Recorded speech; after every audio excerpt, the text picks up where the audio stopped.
The following is a list of Moors who have been kidnapped and are being held for a demand of income. The demand of income is being made against the family as well as through fraudulent submissions of documents alleging that they are caring for the people in some sort of long-term care fashion. These Moors have been kidnapped literally off the street by employees of various corporations that are guised as counties, cities, towns, township, boroughs. These names that we have all been mentally conditioned to believe are government are not. They are exactly what they say they are. They are municipal corporations, and as such, if you do the research, you will find that they are foreign corporations on American soil. Therefore, they do not have standing nor jurisdiction to make a demand of income or even bring a claim against the Aboriginal indigenous people or any people on American soil, this making their actions criminal. However, as Moors, we must bring these crimes to the forefront via civil complaints against these unalienable constitutional treaty-secured rights of the people, Aboriginal indigenous Moors of this land. If the municipal corporation has been provided, then we reference that along with the union state. If we don't have the municipal corporation where the employee works that actually did the kidnapping, then we just reference the union state that is bound and obligated to protect the people from foreign and domestic invasion. This list comprises Moors who have been kidnapped and are being held hostage by employees of various corporations on American soil, which is a violation of the American Constitution 1791, and it is a treaty violation, being that we are talking about Moorish Americans, Aboriginal indigenous to this land, who have been kidnapped by employees of foreign corporation on American soil. This making this an international issue because you have two nations with one nation warring against another. Therefore, this is an international issue. If you have a family member near or far within your immediate family or one of the family that you know and you would like them added to this list, please send an email to MHHS Eyes Wide Open at gmail.com. In the subject line, put Kidnap Moor, and please provide us with their free national appellation, the municipal corporation that the employee is operating through that kidnapped them, along with the union state that this corporation is in purview to. We start off with our sister, RVBey, kidnapped through a joint venture between Mantis and Shelby Corporation under the purview of Tennessee, Dawood Il under the purview of Arkansas, Amir Muslimin Il, Kusu Ra Kush Bey under the purview of Missouri, Asar Patah Amen Ra Bey under the purview of Ohio, Jeremy Paler Il, Terry Thorne Bay, J. McCall Brooks Bay, Joseph Kanaday Il, Kush Amir Bunch Il, Emmanuel Billings Bay, Yassin Khalik Alamin Il, Michael Curry Bay, all under the purview of North Carolina, Noble Crisco Il under the purview of New Jersey, Messiah Aziz Il and Crystal Il, both kidnapped through a joint venture between Mercer, Freehold, and Trenton Corporation under the purview of New Jersey. Still waiting on an update regarding baby Patricia, or the baby of Patricia Bey, kidnapped by the Atlantic Corporation under the purview of New Jersey. Eldridge Tyrone Fisher Ill and Martis Sivion Ill under the purview of Indiana, Solomon Ill Bey and Mumi Abu Bey under the purview of Texas, William Barrett Ill under the purview of Virginia, Chere Bey under the purview of West Virginia, Thomas Lee Bey under the purview of California, Victor Eduardo Avalle Juarez Ill, kidnapped by Harlem Corporation under the purview of Georgia, Natural Atohudi Ill, kidnapped by Benner Corporation under the purview of Pennsylvania, Brian George Mills Bey, kidnapped by Blades Corporation under the purview of Florida, Judah Ill and Anwar Ill, kidnapped by Philadelphia Corporation under the purview of Pennsylvania, Ramor Ill, Amada Ill, both kidnapped by Chester Corporation under the purview of Pennsylvania, Iman Ill, kidnapped by Lynchburg Corporation under the purview of Virginia, and Khalid Albert Ill, kidnapped by Las Vegas Corporation under the purview of Nevada. Thank you very much.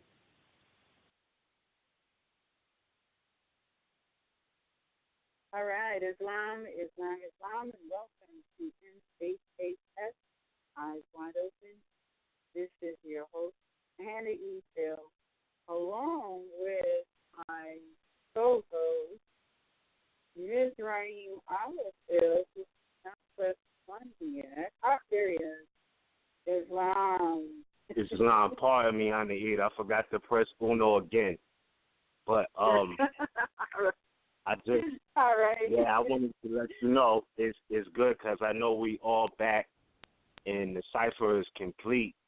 It's been a couple of weeks, almost a month and some change since we even been on the same line publicly together. And I just wanted to let you know it's great to be back on. But I spoke with the brother Dashe, and they do have the baby back. Baby Patricia Bey is back in the care of her parents. Oh, my goodness. That's so great. Mm-hmm. Oh, my God. Yes. That's what I'm talking about. Some good news. Finally. Fantastic. Wow. Yes. I wasn't expecting that. That's great. Indeed. Thank Indeed. you for that. Let's Well, that go. brought my energy right up. Yep. Absolutely. All right. So all right. So I'm definitely going to have to revise that for next week. All Indeed. right. All right. So we also have Rosmariah Bey. Islam, peace and love to all. All right. And Cujo Adwa Del. Islam, peace and love, Morris. Islam. Peace and love. Islam. All right. Indeed. As you know, from last week's broadcast, because of the strange and bizarre conversation that is going on in the chat room. You sound a little muffled, Anna E. You sound muffled and low. Hold on a minute. Let me change my earpiece. In the meantime, I will go from Bluetooth. I'll go just from Bluetooth to my phone. Does that sound better? Yes, that sounds a lot better. Yeah.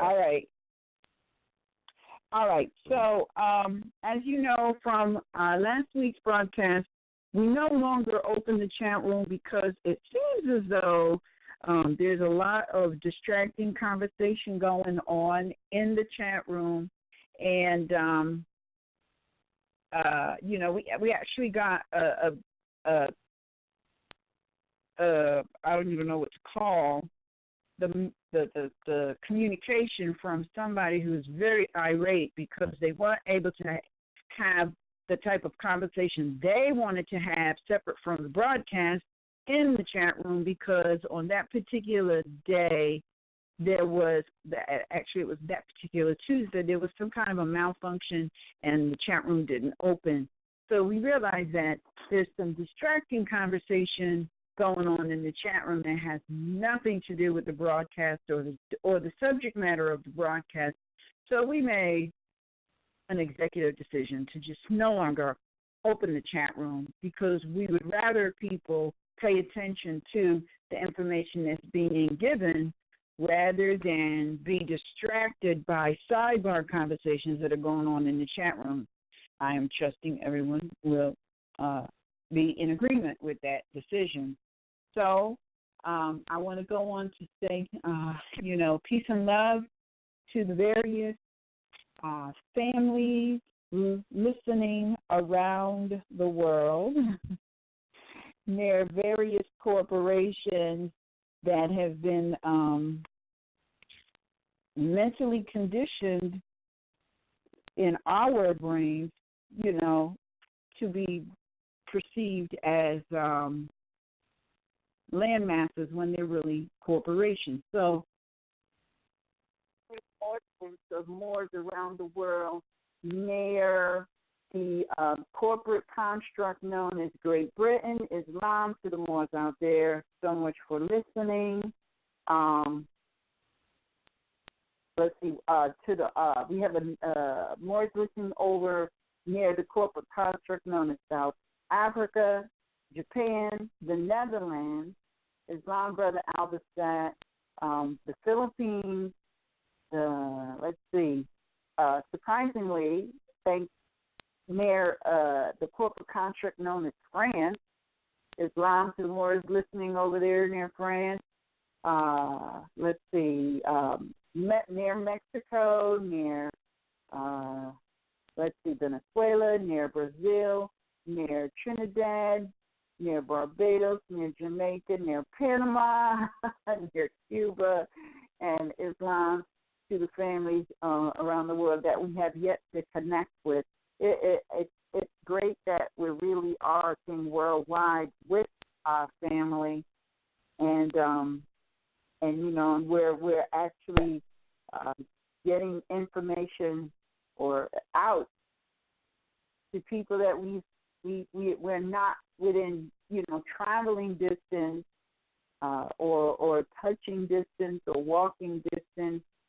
It's great that we can get this information out literally worldwide, and we are so absolutely doing the prophet's work, right? Change the literature, changing the literature, the information, so that people can change their mental perception from misinformation or mental conditioning to what it really is, which is just, clear, unadulterated information.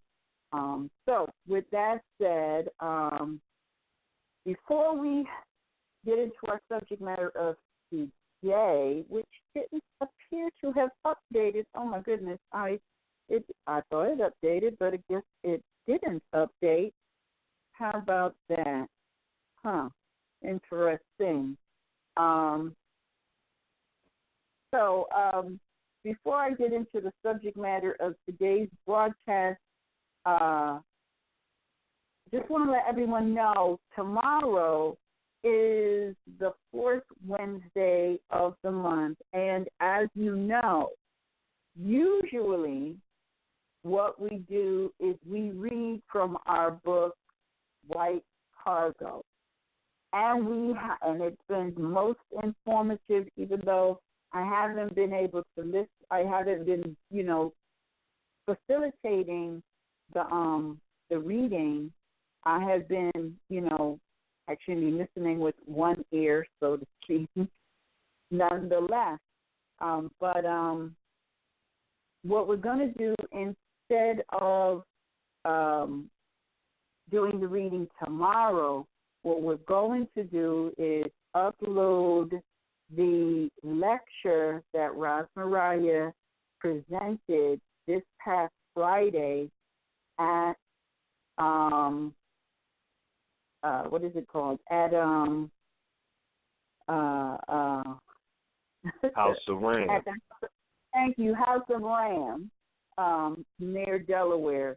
So what that will be a pre-record, but the information was so great that we felt that it should be presented for our listening audience. So what we're going to do tomorrow is we are going to present that as a listening event. It's just going to be a pre-record of that lecture. So make sure and check it out, pay attention, and make sure and take out your notepad so that you can take notes, because it is very informative. All right? So today's broadcast is entitled, and even though I put it up, and actually I'm actually putting it up right now because for some reason it kind of disappeared. Ms. Rahim is going to offer us some additional information on the subject matter. However, we need to think about this. The subject matter of this broadcast is entitled, Why Are People Occupied with Trump and the NFL? Now, the reason that I'm posing this question is because every single time, historically, whenever something is taking up people's attention, it is usually a good indication that something else is going on that the employees of the various corporations, i.e. the United States of America Uni Corporation, do not want people to know about. Hence, the distract so predictable. We need to wake up and stop participating in those types of irrelevant distractions. Now, one of the things that I know from my study, and it's so clear, and it's been in our face from day one in one form or another, is that I don't care what they're calling themselves. I don't care what titles of nobility they give themselves, which, by the way, is unconstitutional.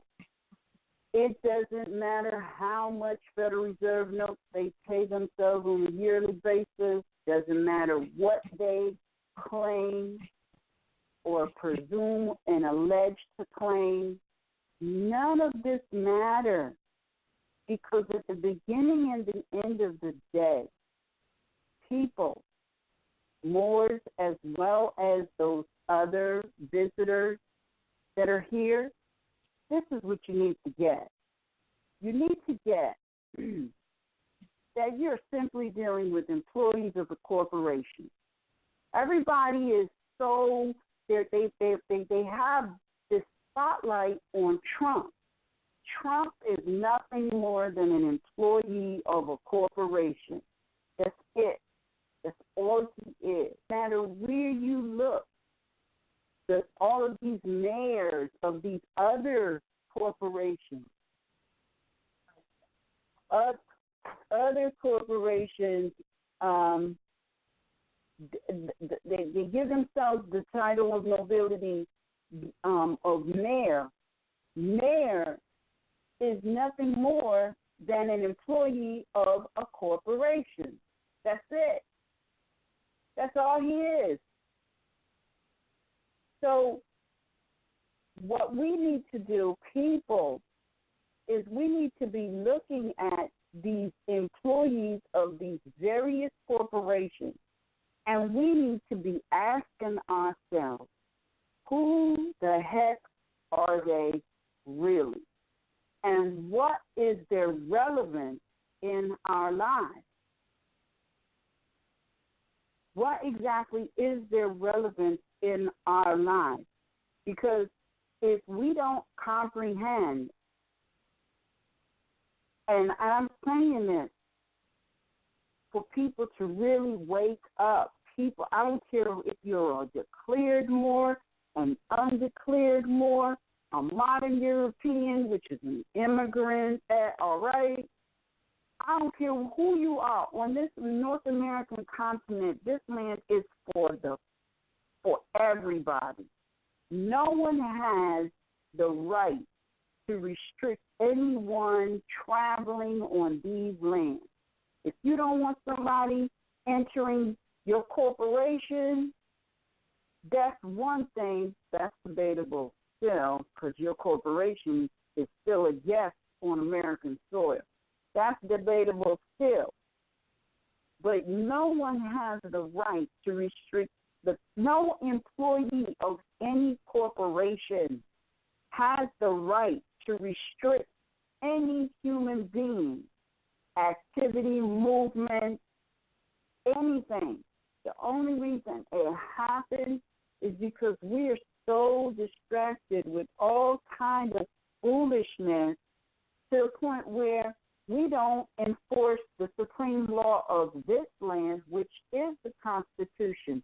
The Constitution gives you the blueprint for what a corporation can and cannot do, and then it goes on to affirm that by letting you know that first and foremost, yeah, you're here, immigrants, you're here to engage in trade. But your trade will never, ever supersede the freedom of the people. Now, the only reason it is happening is because the people have allowed their freedom to be superseded by employees of various corporations, and then they get into these discussions, irrelevant discussions about commerce and no merchandise, commerce, void documents, void. You can't even talk about void orders unless you're first in a competent court. But you got people talking about stuff that they really haven't really done enough study on. And the reason I say that, and I'm not trying to be condescending to anyone, but I will say this, and you need to think about this. Everyone is going to assume that you are what I'm looking for. Everybody will naturally assume that you are smart. I hate to use that word, smart, but I'm trying to make a point here. Everyone will naturally assume that you know what you're talking about, or you know what you're doing. You know the law, because when you declare yourself to be a Moor, what comes with that automatically is law. That assumption will always be had until you open your mouth and demonstrate otherwise. And what's happening with Moors is that they are opening their mouths and demonstrating that not only did they not study law of this land, is that their ancestors wrote, which, by the way, could be some of us returned. So that's saying you don't even know your own stuff that you wrote when you had incarnated in a previous life. That's like a double whammy, right? And then, lastly, you contradict your status as a Moor because everybody knows that the Moor knows law and can stand up and make an argument based 100% on the supreme law of this land. So if you're talking in another language other than the supreme law of this land, you just demonstrated that maybe you ain't a Moor. Doesn't change your bloodline, but historically and from a heretical perspective, Moors, their level of knowledge of law, all law. So rather than get caught up in Trump and what he's doing or not doing, why don't we do what Prophet Noble Drew Ali told us to do? It was with much affirmation. He said, study, study, study. The reason he said to study, study, study is because you have so much information, misinformation. You're making decisions that are not beneficial to you as an individual and us as a family collective. You must change that. And the only way to change that is through study.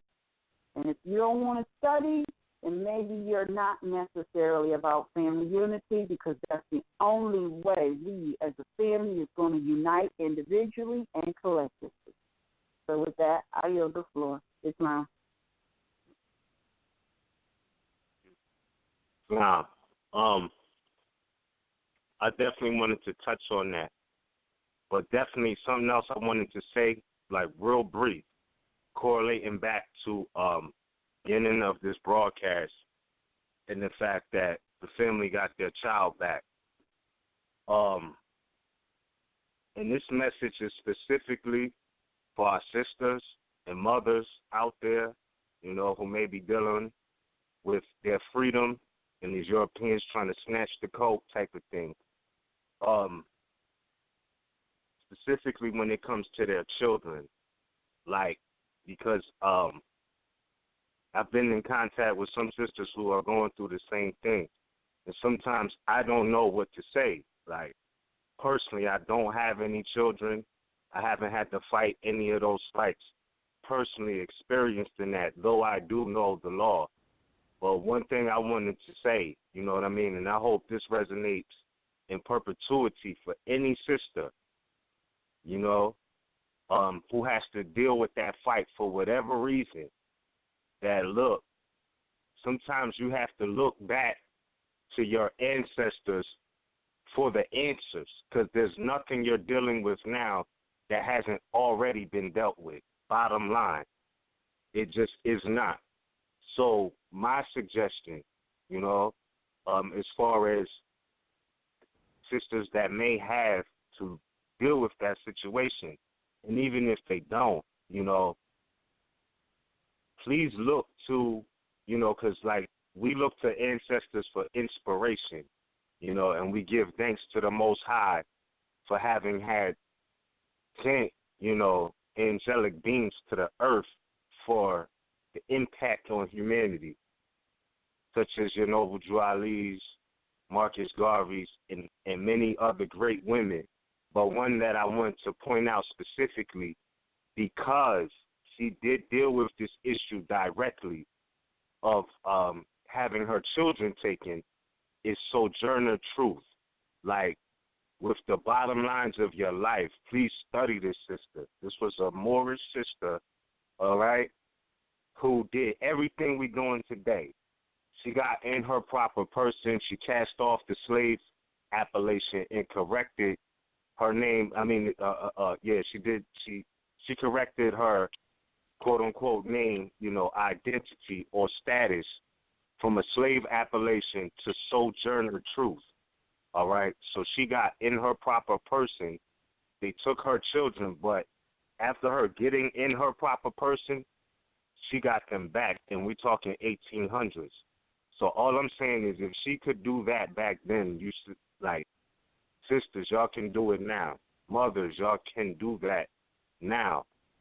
I personally would say look to her as a blueprint, because she did that thing, you feel me, and was victorious. So if she could do that in the midst of all that energy in the 1800s, I know our sisters got the power right now to do that and greater things. So that's a specific message I wanted to convey. I know it's a lot of studying going on, but our ancestors left blueprints. Forget what you hear about them. Study them. You know what I mean? Like, study them. See what they went through, what they did while they was going through it. Because it's no coincidence that she corrected her appellation with all of that, too. You know what I'm saying? Like, she corrected her status from out of the quote-unquote slave labels to Sojourner Truth. Like, what? That's a powerful appellation correction. And who knows? She might have had RVBey on there.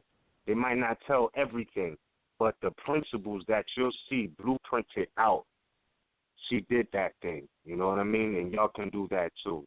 And that was just my brief statement, specifically for mothers our sisters who are going through that, and sometimes I don't know what to say. I haven't been in that situation, but I'm just saying, please look to their ancestors for that type of guidance. Study law, you know what I mean? Because law and history go together. That's the fact.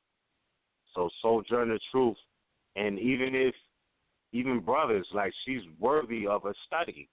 She's worthy of a whole movie, goddammit. Like, she's worthy of that, what she did.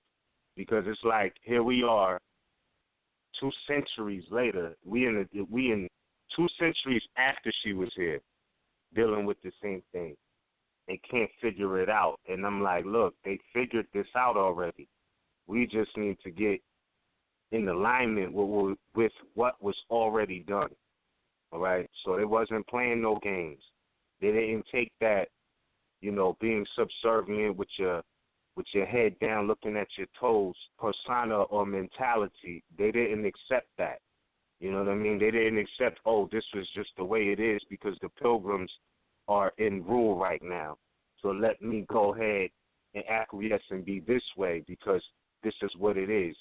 No, she said, forget your slave brand. You know what I mean? You can have it back. I am Sojourner Truth. This is what she did. And give me my children back. 2 of them at that. So this is nothing new. You know what I'm saying? We know there's been a lot of families detached and separated and divided based off of that aspect of, breaking up families and literally taking bodies away from their source of creation, being the mothers, their family, things like that. They're body snatchers. So understand, in your own proper person, there's no way we think done because, as Anna E. was mentioning, we're looking at a presidency that we have not ever seen before. There's nothing like this. It has on the history books. There's nothing like this, the Trump presidency. So, what you were speaking on about why is everybody concerned about what Trump is doing, and his comments about the NFL, you know what I'm saying? Like, this is because we're in such a time of truth and facts and recognizing the light or the truth that is permeating through all forms of media. It's like when Yahshua said, to me it seems that truth was never really hidden. She could come through any crack or crevice and make herself at home. So I know that this is one of the complaints I've heard, with quote-unquote new media, and I'm not talking Twitter, Facebook, none of that. I'm just saying generally so, or what they label quote-unquote social media. One of the complaints that we commonly hear, is that, y'all need to turn off the TV. It's a propaganda machine, right? But we in the days now where the truth is infiltrating that because most of the people we know just common things. Like, let's say before we was totally focused on this national mission and knowing that it always resonated with us, right? Let's take it back to when, we was big fans of sports, watching games every Sunday, basketball, football, baseball, all of these things. These were what were considered, quote-unquote distractions for people, to be studying. Now it's like those who look at that as the distraction, they can't even escape it no more because the truth is permeating everything. Like Yahshua said, it could come through any crack or crevice and make herself at home. So the fact that, Trump was talking crazy about sports fans, for all y'all who love your couch on Sunday, who love to watch football and ignore truth, you can't even avoid it no more. They're putting it in your face. That's how truth do. So we're in the times now where the truth is absolutely coming through every crack and crevice and making herself at home. And therefore, the conversation is being pushed to the front on every venue, literally on every venue. I've been paying attention somewhat, and I'll say this. Since Jay-Z put out that song, The Story of O.J., being as though O.J. was a sports player, like, real talk, analyze this for yourself. Go ahead and just watch the sports commentators, and I'll shout out a few. Stephen A. Smith, right? Shannon Sharp, and Max Kellerman.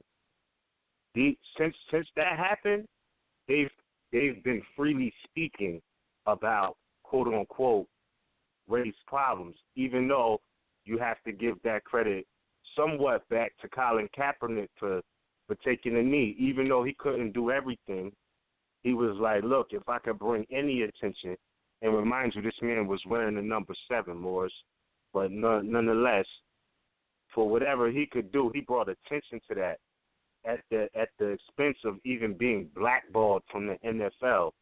He brought that attention. But now it's like, hold on, don't forget, O.J. was going through the same thing, you know what I'm saying, with them stealing his masters and all of that, and his memorabilia and all of these things. And he's like, no, I'm the owner. So he got jammed up on a robbery trying to get his own stuff back. You know what I'm saying? But nonetheless, you got Trump. He's calling out NFL players. He's talking like, yo, look, anybody who takes a knee should be fired. You know what I'm saying? Or the fans should leave. This was his message, right? So as a response directly, the players in the NFL and NBA, okay, because we're talking about sports in general, and if you look at the history, we already know we're the founders of sports. You could take that back to the ancient Olympians. You could take that back to what Barack Obama was speaking about when he was talking about Moors lit the Olympic torch. We the original Olympians. They jacked everything and modernized it. So even before the NFL, it was the AFL. It was the American Football League. Now it's the quote-unquote National Football League. And if we could take a minute to analyze sports, because we talk about the National Football League, the NBA is the National Basketball Association. Shout out to Canaan Moors, because one thing you got to think about is if the NBA stands for National Basketball Association, right, how is it that the quote-unquote Toronto Raptors are a part of that? Because it's national. It transcends borders. So this is what I'm saying. This is what we have been saying, that from a national standpoint, you know what I'm saying? This is all North America. So Canaan is definitely included in that. And they told you, Sleepyhead Moors, through the fact that Toronto Raptors is even a part of the quote-unquote NBA. So you got Trump in mind you know what I'm saying? They know that this is a very high industry for not for nothing. You know what I'm saying? Like, they make a lot of pecuniary compensation off of these events, you know, off of this form or these leagues, you know. So we're talking billion note industries, like, you know what I'm saying? I'm not even going to start counting pockets, but they make a lot of finance, and, you know, for doing what they do. So this goes back to ancient history, though. Like I said, the original Olympians were Moors, and they know that. Take it back to Django, whichever sport you want to watch, boxing, UFC, whatever. They got their thrill from watching Moors do that first. Remember in Django, when the two Moors was fighting to the death by the fireplace, all right? That was a form of entertainment for quote-unquote slave masters. And in that movie, they were telling the truth through, you know, the theatrics. But nonetheless, that was the truth. So they would get thrills out of seeing Moors put the bare knuckles on each other till somebody dies. You know what I'm saying? And that being the case, there's a lot of aspects that go with the linear of what we see today. So what I'm saying is this. when Trump is calling out NFL players because they're not acknowledging the Star-Spangled Banner, they're taking a knee. Moors, I'm like, yo, we've been doing this for years. Every time, if we did make, I know every time I made a special appearance in any de facto court, I never rise to honor the magistrate. Bottom line, never. You know what I'm saying? Because this is just a man in Moorish garb or whatever you want to call him. You know what I'm saying? Pilgrims, pink man, whatever it is, colored person, him. I can never respect the fact of having to stand up to salute a criminal who's playing the part of an impartial judge. And for the most part, that's what they do. But nonetheless, you know what I'm saying? It's getting under Trump's skin because these are people who are in a position to, they might not be able to give you a 3-hour class every week like we're doing, but with their camera time, they're able to bring the attention to those same people we were saying was couch potatoes and need to study.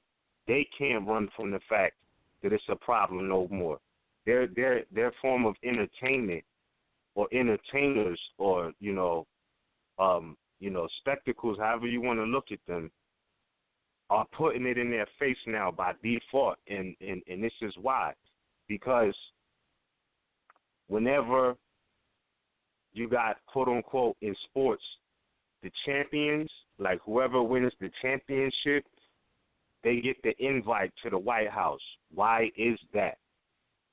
Think about that. If sports was so non-relevant, why is it that the president of the corporation is as a tradition, invites the championship team to the White House? So thus, therein, you have a connection between the sports and the political theater, right?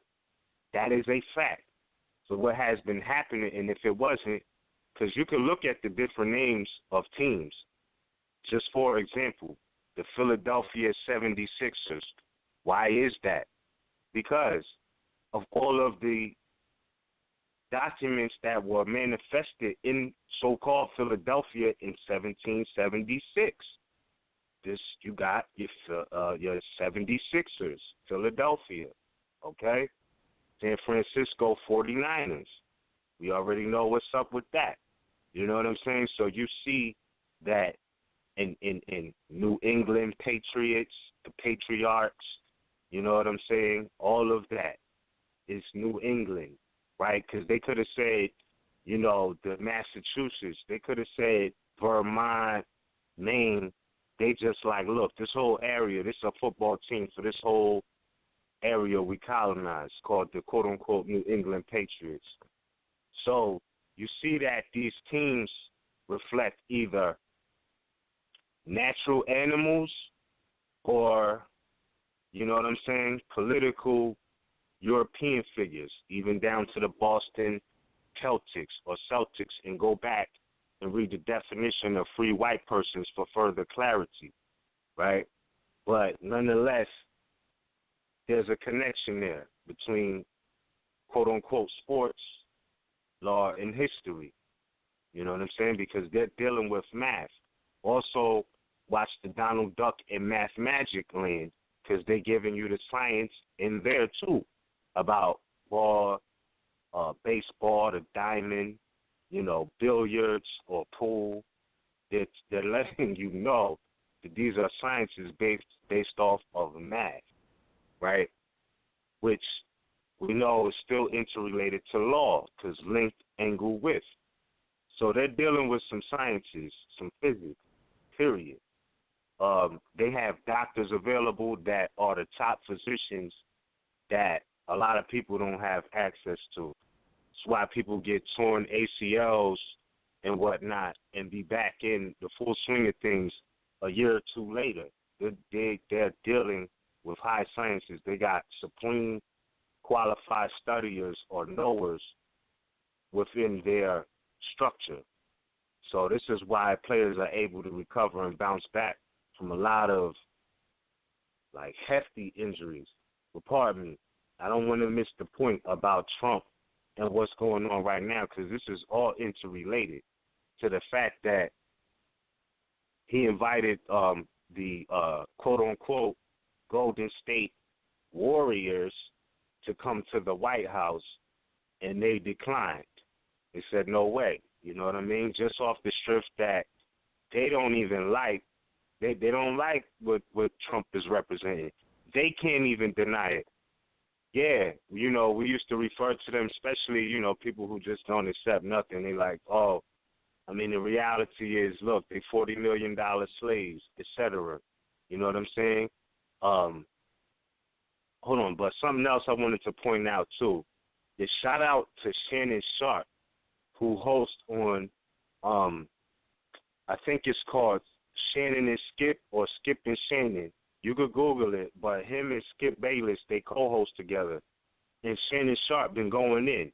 He been calling the Coons out, called Ray Lewis out, a couple other people. But he has been telling the truth. And I know there's some people who like, but his wife is European. I didn't know that. I really didn't know that. But that's not to say this man he's still telling the truth, regardless of what goes on after the screen. You know, I'm not saying, you know, he's the best person in the world, but you got to respect the fact he's calling it straight down the middle. You know what I'm saying? Y'all been coons, y'all hypocrites, because what he was saying was this. Look, the NFL reacted just this week in a way that nobody has ever seen before. They have not ever seen this. Moors and Europeans alike, owners are coming down to you never seen the owner come out the skybox on the sideline, you know what I'm saying, unless they won the Super Bowl or something like that. They had the owners on the sideline, regular season, locking arms. Now, I know that's not enough, but for the purpose it serves, they're bringing attention to the fact that something is wrong, because you never seen that before. Couch potatoes who love sports, all right? So get on board with what's happening. So, nonetheless, though, he called it straight down the middle. He said, look, out of everything Trump said, they did not care until he called one of a sports player, NBA, NFL alike, and excuse my expression, but the quote verbatim was that he called one of them a son of a bitch. That's what the press. Look, man, Donald Trump said this, right? As acting president of the corporation United States of America, this is unprecedented in history. And I say that with all pun intended, unprecedented. So this is unpresidential. So he's like, look, y'all not going to honor the Star-Spangled Banner. You know what I'm saying? Colin Kaepernick is like, look, there's something wrong going on. Trump's position is like, well, if you feel like that, find another country to live in. Not, oh, let's fix the problem. He's like, get over it. This is what we're going to continuously do, because he's a Christian and he wants Christianity to, quote unquote, have a strong flavor, as he said, because he knows his ancestry, that they're colonies. He's been dealing with real estate, stealing land from Moors, the Aboriginal people of America, for a very long time before getting in the seat of corporate president of the corporation United States of America, which is a corporation, not a country, not a nationality. It is a business. It's a corporation. So he, just like he was running the microcosm in Atlantic City, is now on the macrocosm for D.C., you know what I'm saying? And this is his position. The CEO and all of y'all who don't want to kiss his shiny shoes are crazy to him anyway. You know what I'm saying? So the reaction, right? The sports teams, they're like, look, we're not going to let this happen. We're not going to let this quote-unquote president divide us. Excuse me, because, you know, it's such an easy way to cause division, specifically in that arena, because you got different teams that have multiple nationalities on them, in them. So, like, you know, you might have, like let's say the Pittsburgh Steelers. The whole squad was like, yo, we're not going out there. But it was one dude who felt like he had to take the field and pledge allegiance. So automatically that's a divisiveness spread through their team.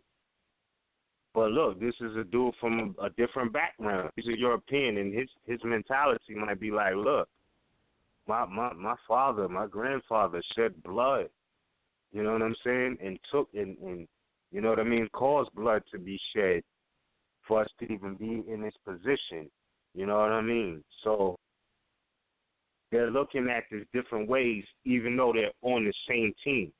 So it's a divisive strategy, but for the most part, you'll see that, you know, different teams are starting to formulate. But now this is the thing, and again, big shout out to Shannon Sharp, because he called it. All of those people who just this week decided to, you know what I'm saying, quote unquote, take a stand or quote unquote take a knee or kneel for the national anthem or lock arms to show solidarity or whatnot. He's like, look, y'all all coons, because when Colin Kaepernick was doing it, y'all didn't speak up for him. You know what I'm saying? So now these same people who wasn't speaking up for him, Ray Lewis, right? Not only did he take a knee, he took 2 knees, right? But he was just fading Colin Kaepernick for doing the same thing last season. So now Ray Lewis is out there on both knees because of what Trump said last week.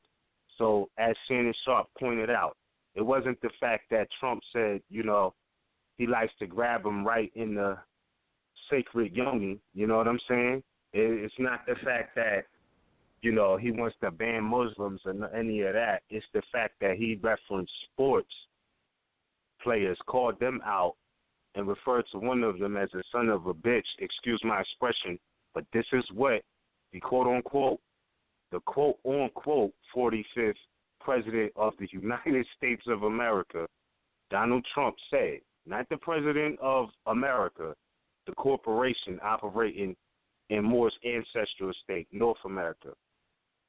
This is what got at them. This is what got them riled up. Forget that he's grabbing women in the vagina. They didn't care about none of that. You know what I'm saying? So all of these people now who was, you know, pointing down on Colin Kaepernick, he fired shots at them. Now they're taking knees. You understand what I'm saying? So it's like this whole thing is coming full circle. And those who was using the TV as a mode of escape, you can't even do that no more. Because when you got them on Sports Center, you feel me? Like you it's no more eat your chicken wings and go in the La La Land. Like they talking about this on Sports Center. You understand? You know this country, and honestly though, it's not new, because now it's like the sports commentators, they bringing that feel back when Muhammad Ali was the truth in the ring. You feel what I'm saying? When they was forced to have the conversation when Ali was doing this thing. You know what I'm saying? In other time periods, but it hasn't been like this too much as of recent. Even with the running back for the quote unquote Seattle Seahawks, all right, they had to cover that because what the police did to him, I think that was in so-called Las Vegas, all right? So everybody's getting it. And on the other hand, shout out to Pilar because, you know, look, her ex-husband, Deion Sanders, this dude done fell to the point, he's getting Botox shots in his face right now. Like, he did that. He's on SportsCenter trying to justify Botox shots, Moors. Like, this is what's happening. This is where it's at. And he was the truth on the field. Nobody could ever take that from him. But I'm saying mentally, where these quote-unquote players from the Himalayas is at right now is some of them are justifying getting Botox shots. And you know what I'm saying? some hard-headed, stiff-necked Moors who are unconscious, they'll defend. Like, somebody asked me, and this is crazy, because we almost came to blows off of this. Somebody asked me, like, who do I think is the face of the NFL? And the question specifically was, who do I think? My answer was Marshawn Lynch. That's just my answer. And they like, oh, nah, you wrong. It's Tom Brady, the pilgrim who plays for the Patriots, right? The patriotic QB, right? Quarterback. I'm like, yeah, I hear you, but still, this is a National Football League, and to me, he's not the face. Anytime a brother could get up there, like, I don't have nothing to say to you, but shout out to all my real Africans, and we could go into the fact that, you know, we're not Africans, we're Moors. I got what he was saying when he said it. You know what I'm saying? He didn't say shout out all black people. You know what I'm saying? Shout out all, quote, unquote, real niggas, quote, unquote, or none of that language. He said shout out all my real Africans. And we got it as soon as he said it. So for me, I'm like, that's the face of the NFL. Why you think they didn't give him the ball on the 1 yard line to win the game? But look, I'm sorry, I don't mean to go in all the way, but it's a lot that goes with this sports conversation. So what was the movie that came out like last year or the year before that? Well, Will Smith, he was a doctor who was studying brains for the football league. What was that movie called? Please help me out, y'all. I know y'all know. I know y'all remember. When he was Concussion. Concussion. There we go. Concussion, exactly. And in that movie, they're telling you, because that was real talk. Believe that. That wasn't just a quote-unquote movie. Like, they were showing you. And even in there, the sister was trying to bring him back to, in certain aspects of understanding the power of who he was. She was telling him, look, you're from the Igbo tribe, whatever. This is powerful. But in that movie, they told you straight up, look, the NFL took over religion. Like, they own a day of the week, Sunday. Like, they're telling you in there. You know what I'm saying? Like, it used to be the church, but now it's the NFL. So for all the lackadaisicals or sleepy-headed Moors, you cannot hide from this conversation no more. And that's something else Trump was saying in his spill. He was like, look, football is not even the same game no more. Like, he like, look, I want to see them hit each other just like the slave master and Django. You know what I'm saying? Wanted to see them fight to the death, all of that. You know what I'm saying? He's like, look, the game has gotten soft. You know what I'm saying? They can't even hit hard no more. All of these different things. I'm like, he's just wilding. Like, he's not the president. Like he is who he is. He's a crusader. Like, he's a pilgrim. He's a Christian for real. Like, not Moors denationalized who think they in the church. I mean, like, he exemplifies that. You know what I'm saying? So, even in that movie, you know what I mean, they was referencing the fact about the NFL being a new religion and the fact that Trump had to even go there with it. So it's like, look, not only are they fighting what they esteem quote-unquote commoners, they got media wars with their quote-unquote entertainers. You know what I'm saying? LeBron James, Steph Curry, probably one of the best shooters the NBA has ever seen. They're all like, look, forget your invitation to the White House. We don't want to go. You know what I'm saying?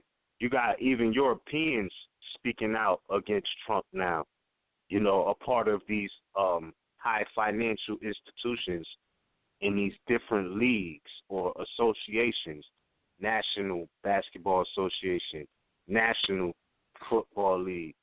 And, you know, nationality is all through there because these different teams got, quote-unquote, attributes or appellations or names based off of the territory and, you know, what basically went on there. You know what I'm saying?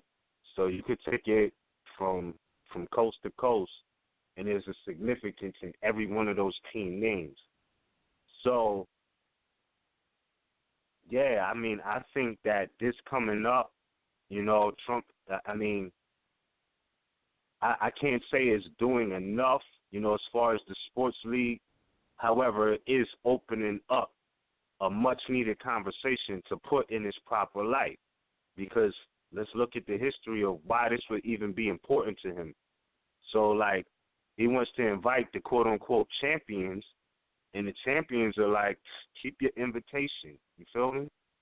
And basically, that's what got him upset, is that nobody wants to come play. You know, what you remember the old saying, like, I'll kick your ball over the fence, you know what I'm saying, to show you who yard it is, or what's the other one? Going to take your ball and go home, that type of thing.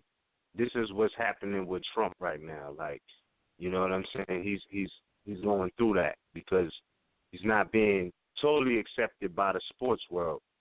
And though some of them have funded him to millions of notes, what he said within the past 7 days got them like, nah, we not rocking with this.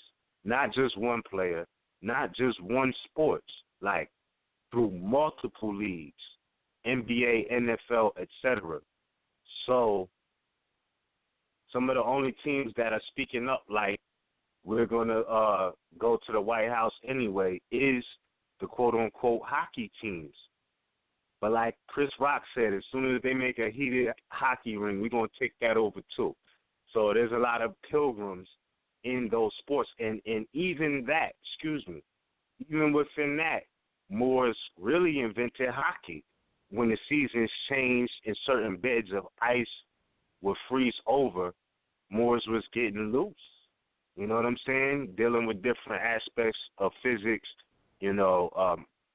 sliding, not being able to walk or run, but, just enjoying what the environment was, what the physics manifested for them. They explored that. So we can't really credit them with hockey either. But nonetheless, present day, these are like really the only teams who are like, yo, we'll still come through if we win the championship. So that's my take on it. Sports, we could go on forever. Gladiators, you know what I mean, boxers, sprawlers. There's just been a lot. And remind you, the undertone has been going on for a minute, even with Mayweather and McGregor, the Irishman versus the Moor. So salute to all of them, you know what I mean, who are doing their best, because, like, some of them are like, look, man, like, we're not here to give, you know what I'm saying, courses on law and history because they lack the knowledge. But they also like, look, we'll fund anybody who's about that, you know what I'm saying, because that's just not what we do. But, we'll take the airtime we got to make a statement, and you got to respect them for that. You know what I mean? That's just it. So, my main thing I'm taking away from the whole situation is the fact that for those who thought they was just going to sit on their couch and not worry about it, you can't even watch Sports Center no more without them talking about politics. You know what I'm saying? And that's how I'm seeing it, So that being said, for right now, I respectively yield the floor. Huh? Islam.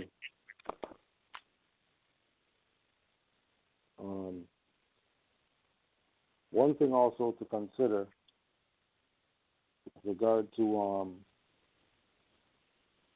the actions taken by the so-called athletes. Keep in mind that they have their own constitution and bylaws. So if their constitution and bylaws is making them their own quote-unquote body politic, they don't have to stand up for jack because there's nothing in the Constitution saying they have to do that.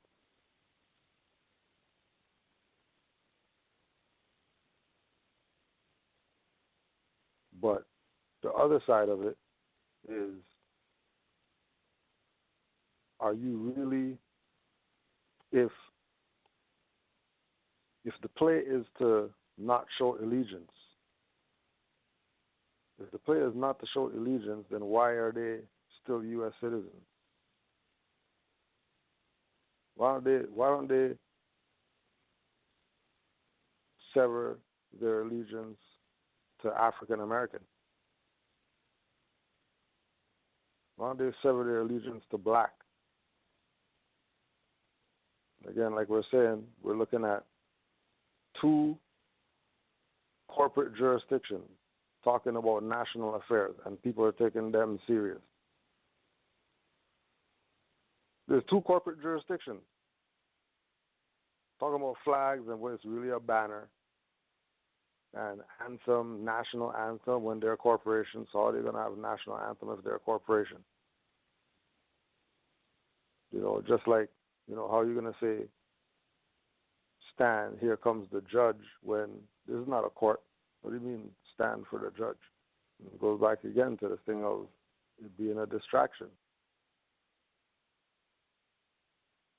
Because, you know, let's just say, forget the players. Let's just say the owners, who are probably riding with Trump, say, yeah, if you guys try any BS, you're fired. And they start firing all these guys. Remember that I told you, they're going to have no recourse because they're pretty much, quote-unquote, $1 billion slaves. And slaves don't have rights, especially in a corporate jurisdiction that they think is real because they get a check and they get to go on the court and they get to go on the field and throw the ball and catch and make the crowd say, yay, and all that. But if we go down good, like they're done for. They're hung out to dry. Just like everybody else. That takes the position of fight against the corporate jurisdiction from within the corporate jurisdiction. Well You're never said. gonna win. You're never going to win.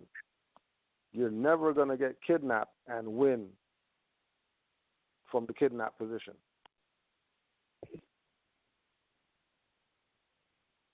Because they got you, right? Like how stupid do these guys look dressed up in the stuff, but they're kneeling? Weren't they just against the owners just the other day for being racist or whatever, and put their shirt backwards and all that stuff? What happened to all that? What happened to these guys are racist? You guys forgot the phone call with the owner, and then why these black guys come to the game and all that stuff? You guys forgot. They must have forgot. Because I don't know how the hell you're out here kneeling down for some goddamn anthem when you haven't even dealt with the racist owners yet. Or are you switching to anthems when you haven't even dealt with the owners? Remember, they had their shirts inside out and stuff like that because of these racist guys. Now, the shirt's right back over, like the good niggers that they are, and the game continues. They would never say, we're severing our ties with U.S. We're severing our ties with NFL. We're severing our ties with NBA, or whatever. Because what? They're $1 million slaves. Go get the book. Go get the book and read the book so you know. Like, how is Dwayne Wade getting bought out of a contract or whatever, and then he could just go anywhere? And then there's like all the teams that he's going to go to is the teams that his boys, when he came out of freaking college, that's his boys that they got drafted together. What fantasy NBA stuff is this? Trump is right. This shit is soft. These guys calling little slap fouls or whatever. Guys flopping. Guys traveling or whatever. Talking about this is some basketball. You have these guys out here wearing low-cut shoes or whatever. Youths in the gym, they're breaking their ankles and shit like that, wearing these guys' shit shoes. And these guys are talking about NBA All-Star Game come support. These guys in the gym twisting their knee and shit like that. They don't have no superior health guy that's going to get them better in 2 weeks. You know what I mean? When the guy twists his knee in the gym, that's not the NBA, his career's over. You know, these guys are going to recover in a year and then come back to make $50 million next year and stuff like that. Dude's career's over. And because he trusted these jackasses, right, he said forget school because these guys leave the NBA, these guys leave high school, go to the NBA. Forget that. Forget school and learning and, you know what I mean, using my mind. I'm just going to play ball. Mess your knee up and now you're a dumbass, grade 12 with 5 credits. But you could play ball, though. You could hit a jump shot, though. And nobody never said, hey, don't forget, make sure your mind's right. Because if you lose a toe, you can't play basketball anymore. Just because you have 9 toes. We're like, no, we're not drafting the 9-toe guy. Who's drafting the 9-toe guy? For what? You're at a disadvantage. Yo, cool, Joe. I got an itching question for you, bro. Yeah. What do you think about Kareem Abdul-Jabbar, right? Because we're speaking about the NBA and allegiance and things like that. He corrected his appellation from Luau Cinder to Kareem Abdul-Jabbar, a Moorish appellation or somewhat. Like, do you think Moors, if they wanted to, they can dip in and out of that, or what's your thoughts on that? Because there's different players in the leagues that do have L's, that do have days on their appellation. Right. Antoine Randall L., Hayward Bay on the Pittsburgh Steelers and things like that. Like, do you think it makes a difference? You know what I mean? Being in your proper person. Even Muhammad Ali, we seen what he did in sports. You know, but he was the man in and out the ring, meaning he was standing on the square, pun intended, at all times. You know what I'm saying? Like, right. What's your thoughts on that, and specifically Kareem Abdul-Jabbar? Well, I mean, if we judge it by, you know, the position that certain people take, like Kareem Abdul-Jabbar, again, the name corrected Moor, is one of the most humanitarian basketball players in the world. The world recognizes him as being humanitarian. But then, you know, that's because of the transition. He's not a nigger mind. You know what I mean? He doesn't have a nigger mind. So yeah, it's going to make a big difference. Look at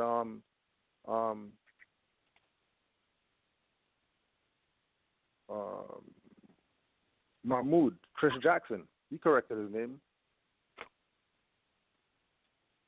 He was one of the best point guards in the NBA during his era. Like best. Like he was up there. You know, again, you know, corrected his name. I mean, I don't know, maybe it had something to do with having that God mindset. You know what I mean? That he is the best.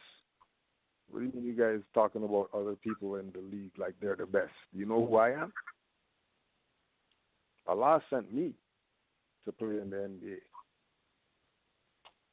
You know? Right. So, I mean, it could come off as a bias because, you know, we got name correction and stuff like that. So, of course, we're going to ride with that. You know, like I'm not going to ride with the nigger. you know, right? Right. Like no matter what anybody says, you know, grandmama is not Medea. I mean, don't even get it twisted. Talking about grandmama is, you know what I mean? You know, man dressing like a woman on some BS. You know what I mean? Yeah, that was crazy. Like, you know, the grandmama concept was real. Like that was an actual innovative thought that transformed basketball. It wasn't just some poppy show.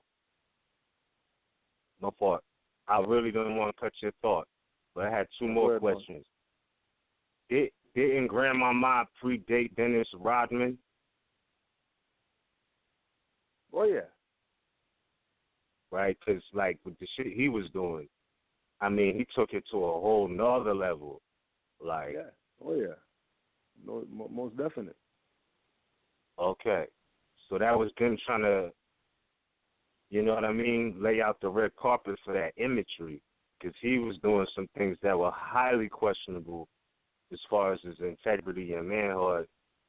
But nonetheless, you know, he was getting boards, and we could see what the influence of that was. He liked to get up on dudes like that. Yeah. But now, and even looking at it like, you know, dudes may be easing off because he's getting up on them. Mhm. I mean, you would get more boards if the next guy is not really trying to really go with you that hard. Just because, you know what I mean, the contact. You know what I mean? But what, you know, right. Like you could look at it at, you know what I'm saying? Like, you know, if like, yeah, you ain't trying to post him up in the paint, like. Yeah, right. You know what I mean? Like that's not the guy that you're gonna let give you the back down. He's getting the basket every time. As soon as he turns the ass or whatever, he has a basket. Yeah. You know what I'm saying? You know. But right. You know, it is what it is. I mean, he can't. You know, it is what it is. But you know, he did know how to ball. It's not like, you know, he did know how to ball. He knew how to get boards. Yeah. Go ahead. Move forward. I did want to ask one more question for the whole panel at this point. One more question for the whole panel at this point. Okay, there was a basketball player who started out in the NBA, and he had the name Ron Artest. He later went on to change or correct his name to, quote me, Meta World Peace. Like, he literally had that on the back of his jersey. Like how he nationalized, they got Jackson, Johnson, James, all of these slave brands on their jersey. Like, he changed, or I don't know, how do y'all feel about that? From Ron Artest to literally being recognized as Meta World Peace. What are y'all thoughts on that? Do you take that as a serious thing, or a higher statement? We know that there's certain appellations and name corrections that are very questionable as far as being, quote-unquote, proper name corrections and things like that. The fact, though, that, quote-unquote, Ron Artest changed, Meta World Peace changed from Ron Artest to Meta World Peace. What are your thoughts on that appellation? Was he making a bigger statement or a statement equal with Kareem Abdul-Jabbar? How do y'all feel about that? I mean, I think that not having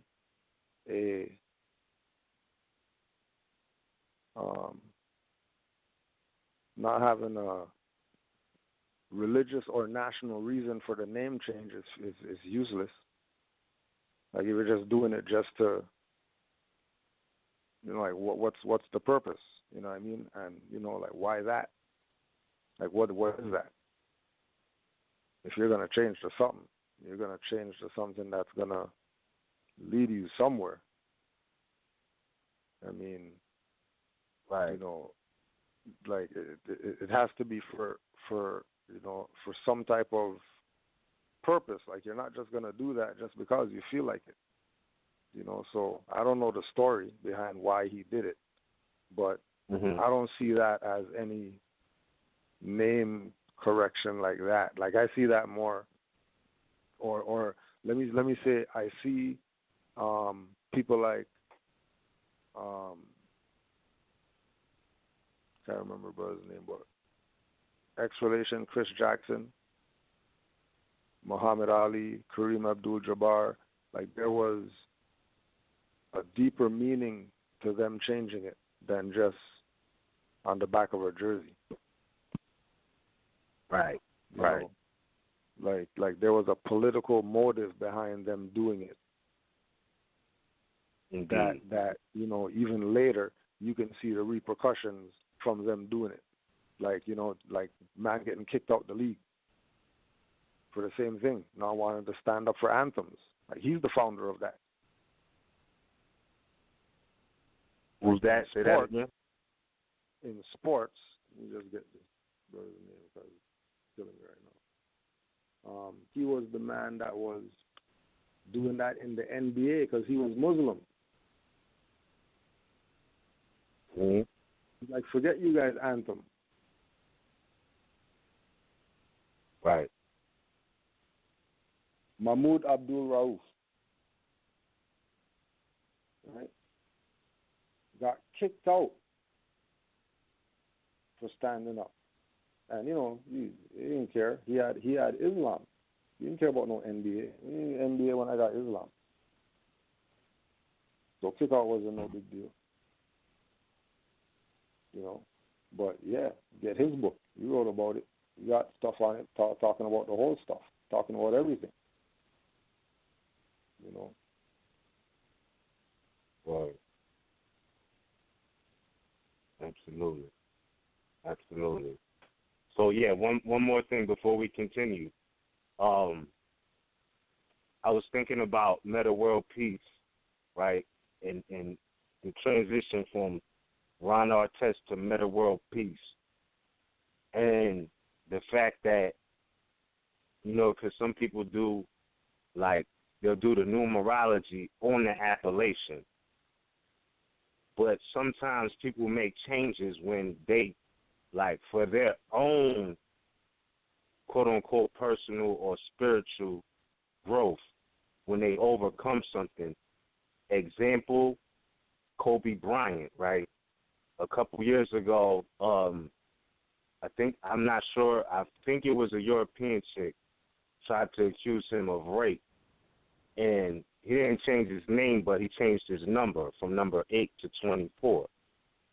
So it's like maybe that might be as well one of the reasons for the change of, like, yo, I don't want this stigma on this no more. I got to make a change.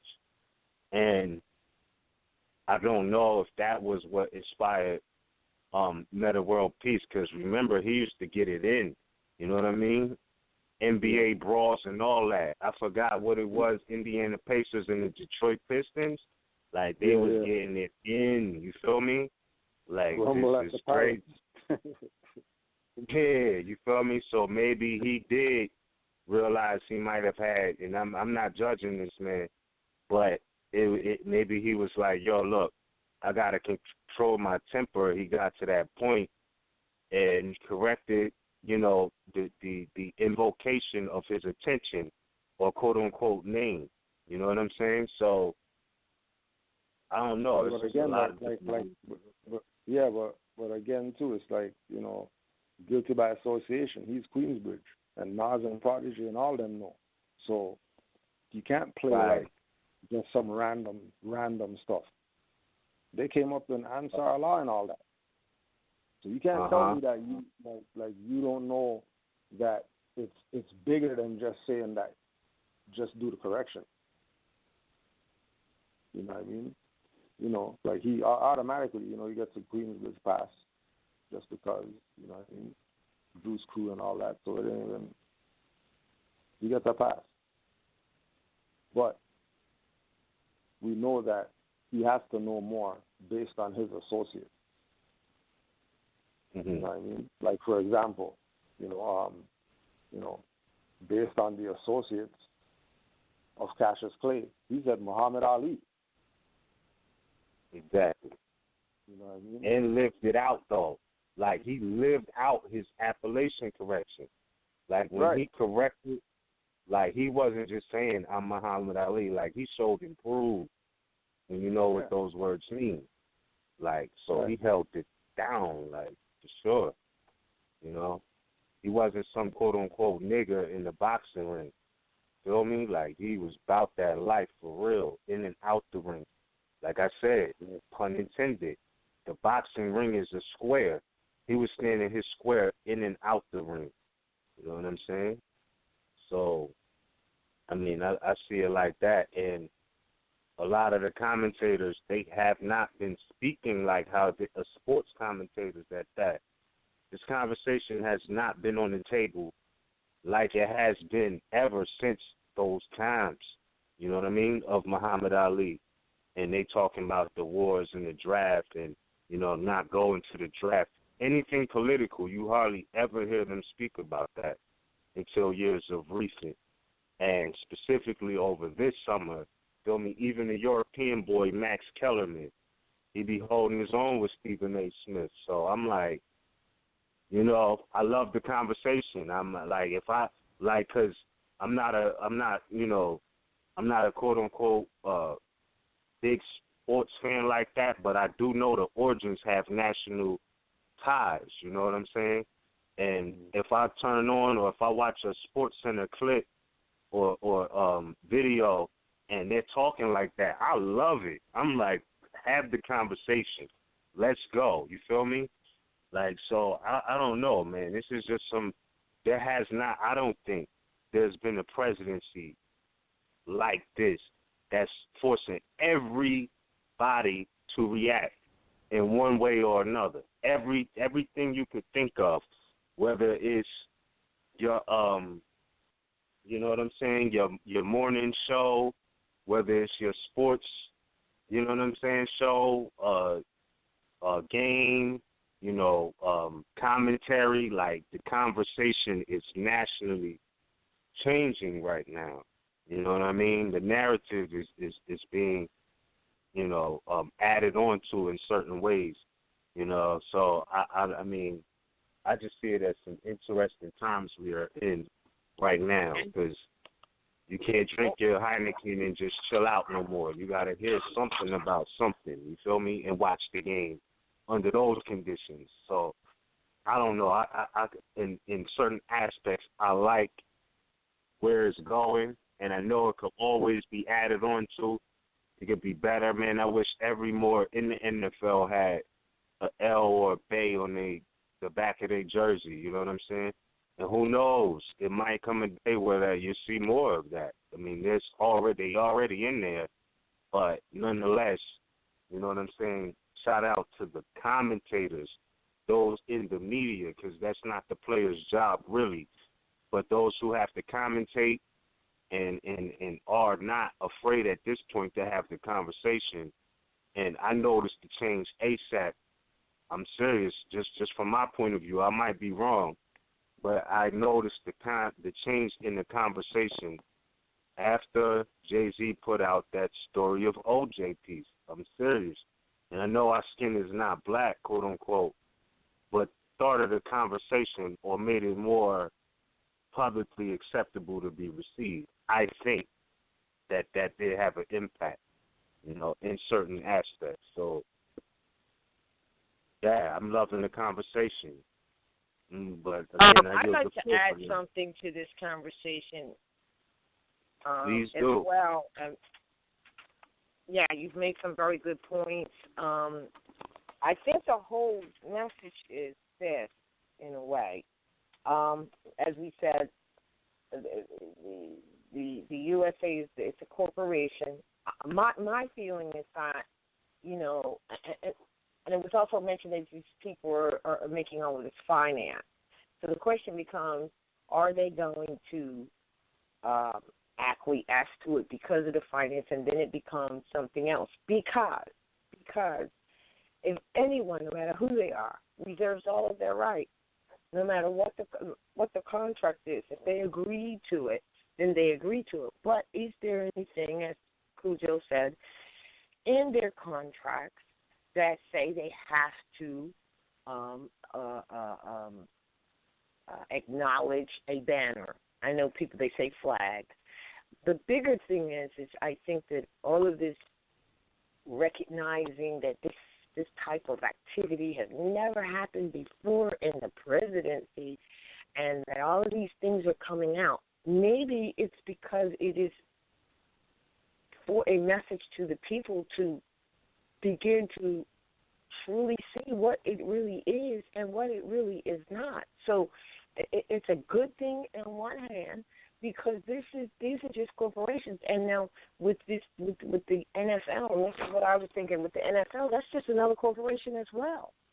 So when you deal with corporations to corporations, if it's a matter of the flag, like as has been mentioned, there's all kinds of people with different nationalities on these teams. You know, that ought not even be the issue at all if that's the case. If we're dealing with, you know, one corporation who's registered or established under another corporation as an enclave of whatever it may be.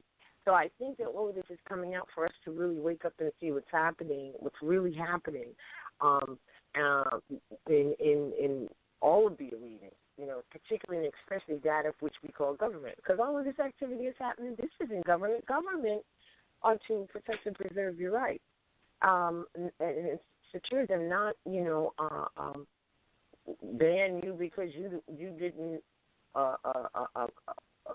honor the banner. Now, what about for the people to wake up and see what they're really dealing with? We thought we're dealing with government. We're not. And here's the thing to ask. What nerve? I hear people think these modern Europeans actually think this is their land, their country. Like, how did that happen? We need to deal with that. Now, there may be a gauge to see exactly where people are. Do they really still believe that this is, that these people are, that they're... That's what I think it is. Huh? No, that's what I think it is. They're just gauging. Yes. Everything is a gauge. See where these dumb niggers are at. Could we still continue on with our stuff, or are they starting to, cause a problem? Clearly, these people are no threat yet.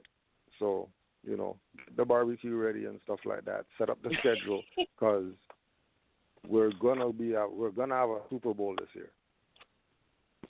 Mm-hmm. Because these Negroes are not ready.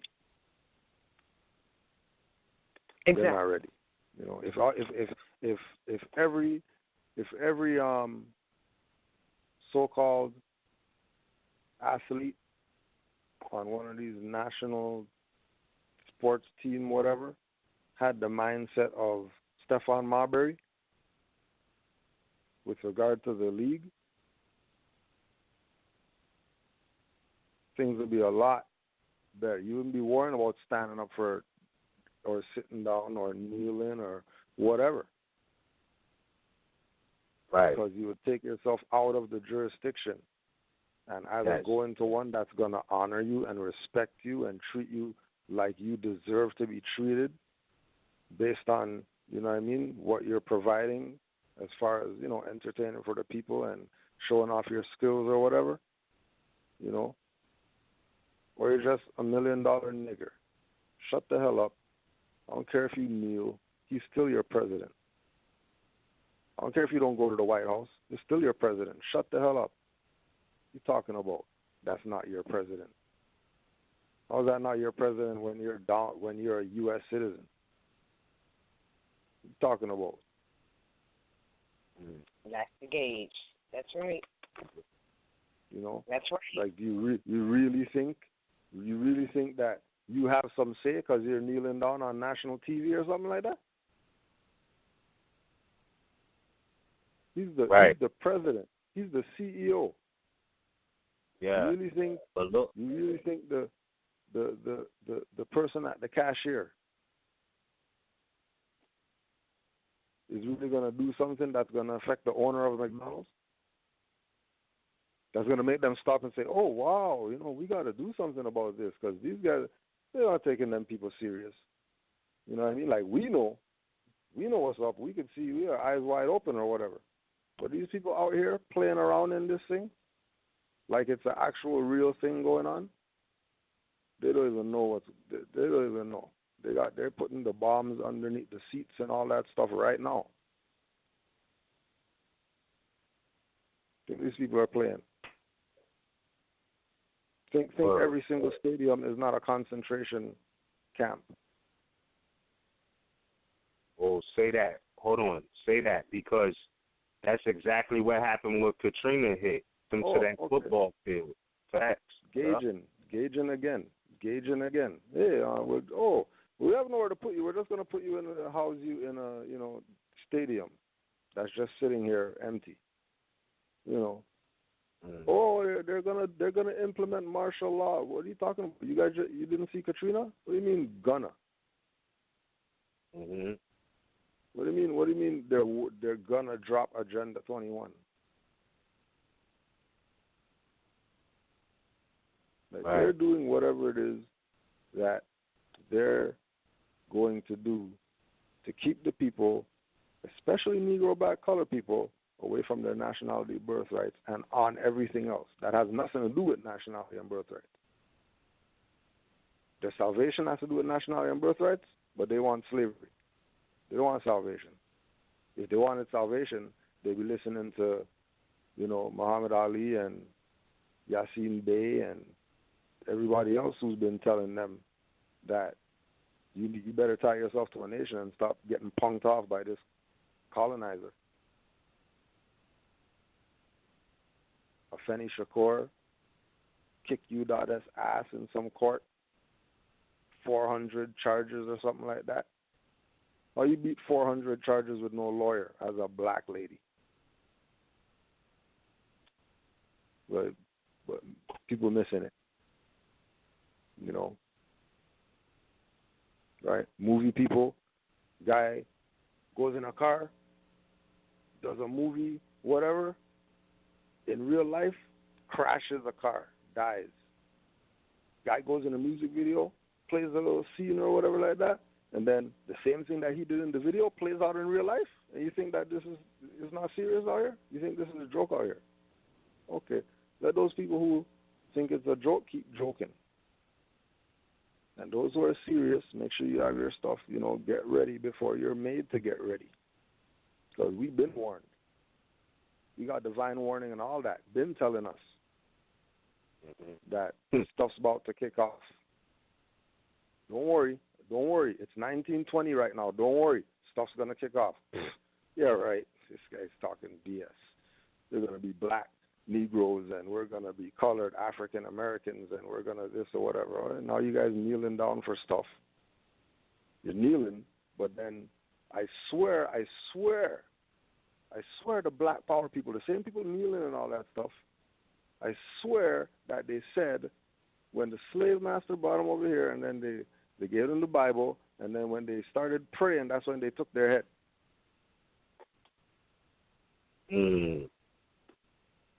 But you do it, and then like you're saying, dude went on both knees.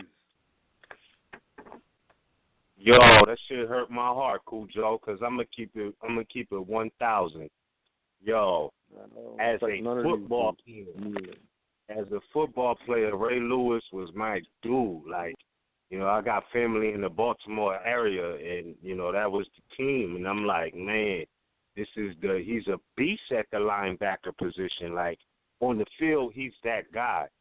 Until I heard his interview, and mind you, he tried to fade Kaepernick, right?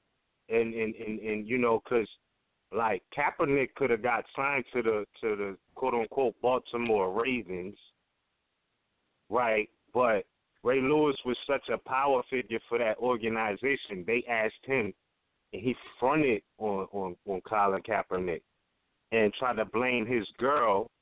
They tried to blame Colin Kaepernick's girl because she called Ray Lewis out, said he was a coon. Like, those was her words. Then later Ray Lewis tried to say it was Colin Kaepernick's girlfriend's fault that he didn't get signed. But they didn't ask Colin Kaepernick's girlfriend, you know what I'm saying, what she think. They asked this man as being an alpha of that organization in perpetuity. Like, he never switched teams. He never, he began and ended his career right there. The best. Yep. And he like, yo, we never seen a linebacker in this position. He had more influence than a quarterback. You know what I'm saying? So he was highly respected. But the fact that they asked him about what he think about Colin Kaepernick, and he didn't give son a word, like, yeah, sign him. And mind you, Baltimore at that time, it was like he was the perfect fit because everybody was trying to blackball Kaepernick, right, because of him standing out for the injustice. And so-called Baltimore was going crazy like a war zone based off of what happened to Freddie Gray, et cetera. So they like, yo, on all facets, he's the perfect fit. And Ray Lewis blocked that shit. And I just was like, come on, son. Like, come on, son. Like, damn. You know what I mean? But nonetheless, that's what it is. So his character, like, he's a beast on the football field, but I just was like, yo, I lost a little bit of respect there because, like, and mind you, he knows what it's like to be accused of some BS because he beat a murder charge years ago while he was in the NFL. He caught a homie case and won. So I'm like, well, shit, if they let you back in, right, if they let Ray Lewis back in after being accused of a murder and beating the homie case, and you know what I'm saying, nobody said nothing, how you going to knock this man for doing the best that he can? Because they know they're not in a position to make all of the quote-unquote change that everybody wants to see, but they got more attention than a lot of those who can make that change. So they like, look, this is our contribution. This is what we got to offer. Add on and shut up. You feel me?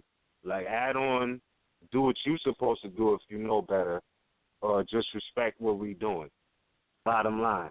And the fact that I don't understand how after somebody being accused of a murder, you know what I'm saying, beats the case, you know what I'm saying, gets in the position to put somebody who's nonviolent in a better position in life and for their organization, blocks that. I don't get it. I just don't get it.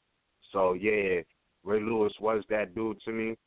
But, man, it just, and shout out Shannon Sharp for calling him out on that. And he told him straight up, he was like, Ray Lewis is one of my best guys, but the shit he did, I don't rock with that. You know what I'm saying? Because he, you know what I mean? Like, he was put in a position, and mind you, his number was 52, which is also numerologically equated to a 7. When you get into all of the symboliography and all of that, but we're going to save that. But nonetheless, you know, that was kind of sad when you look at it.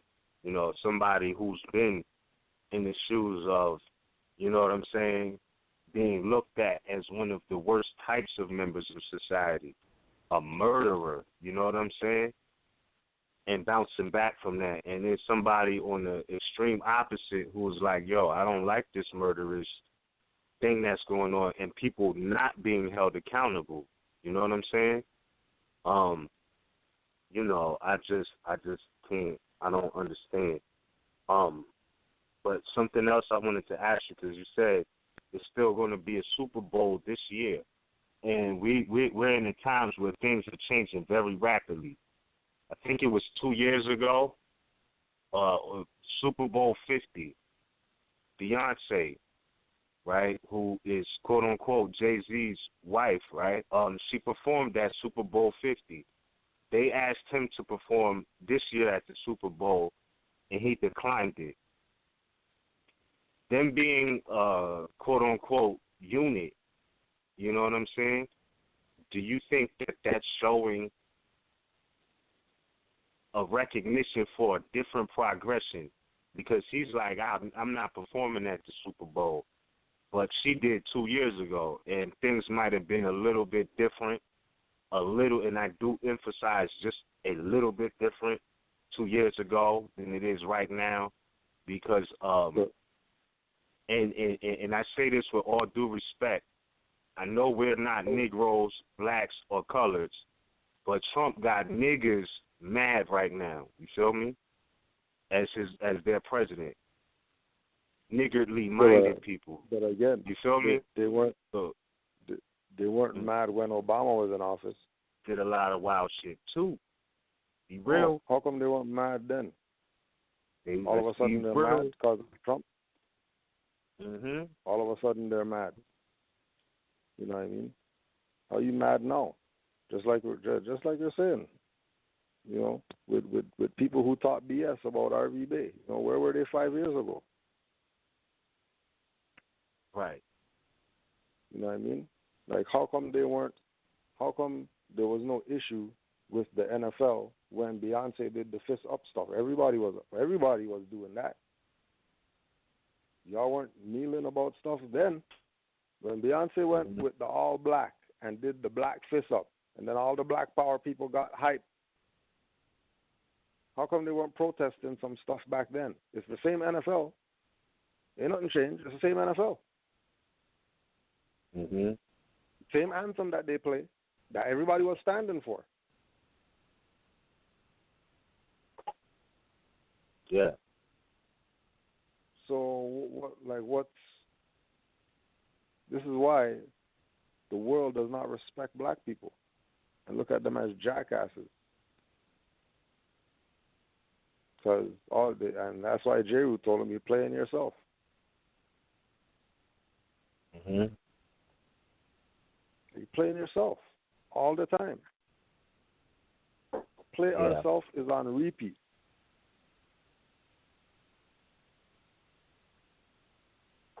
Play Ourself isn't on shuffle. It's on repeat.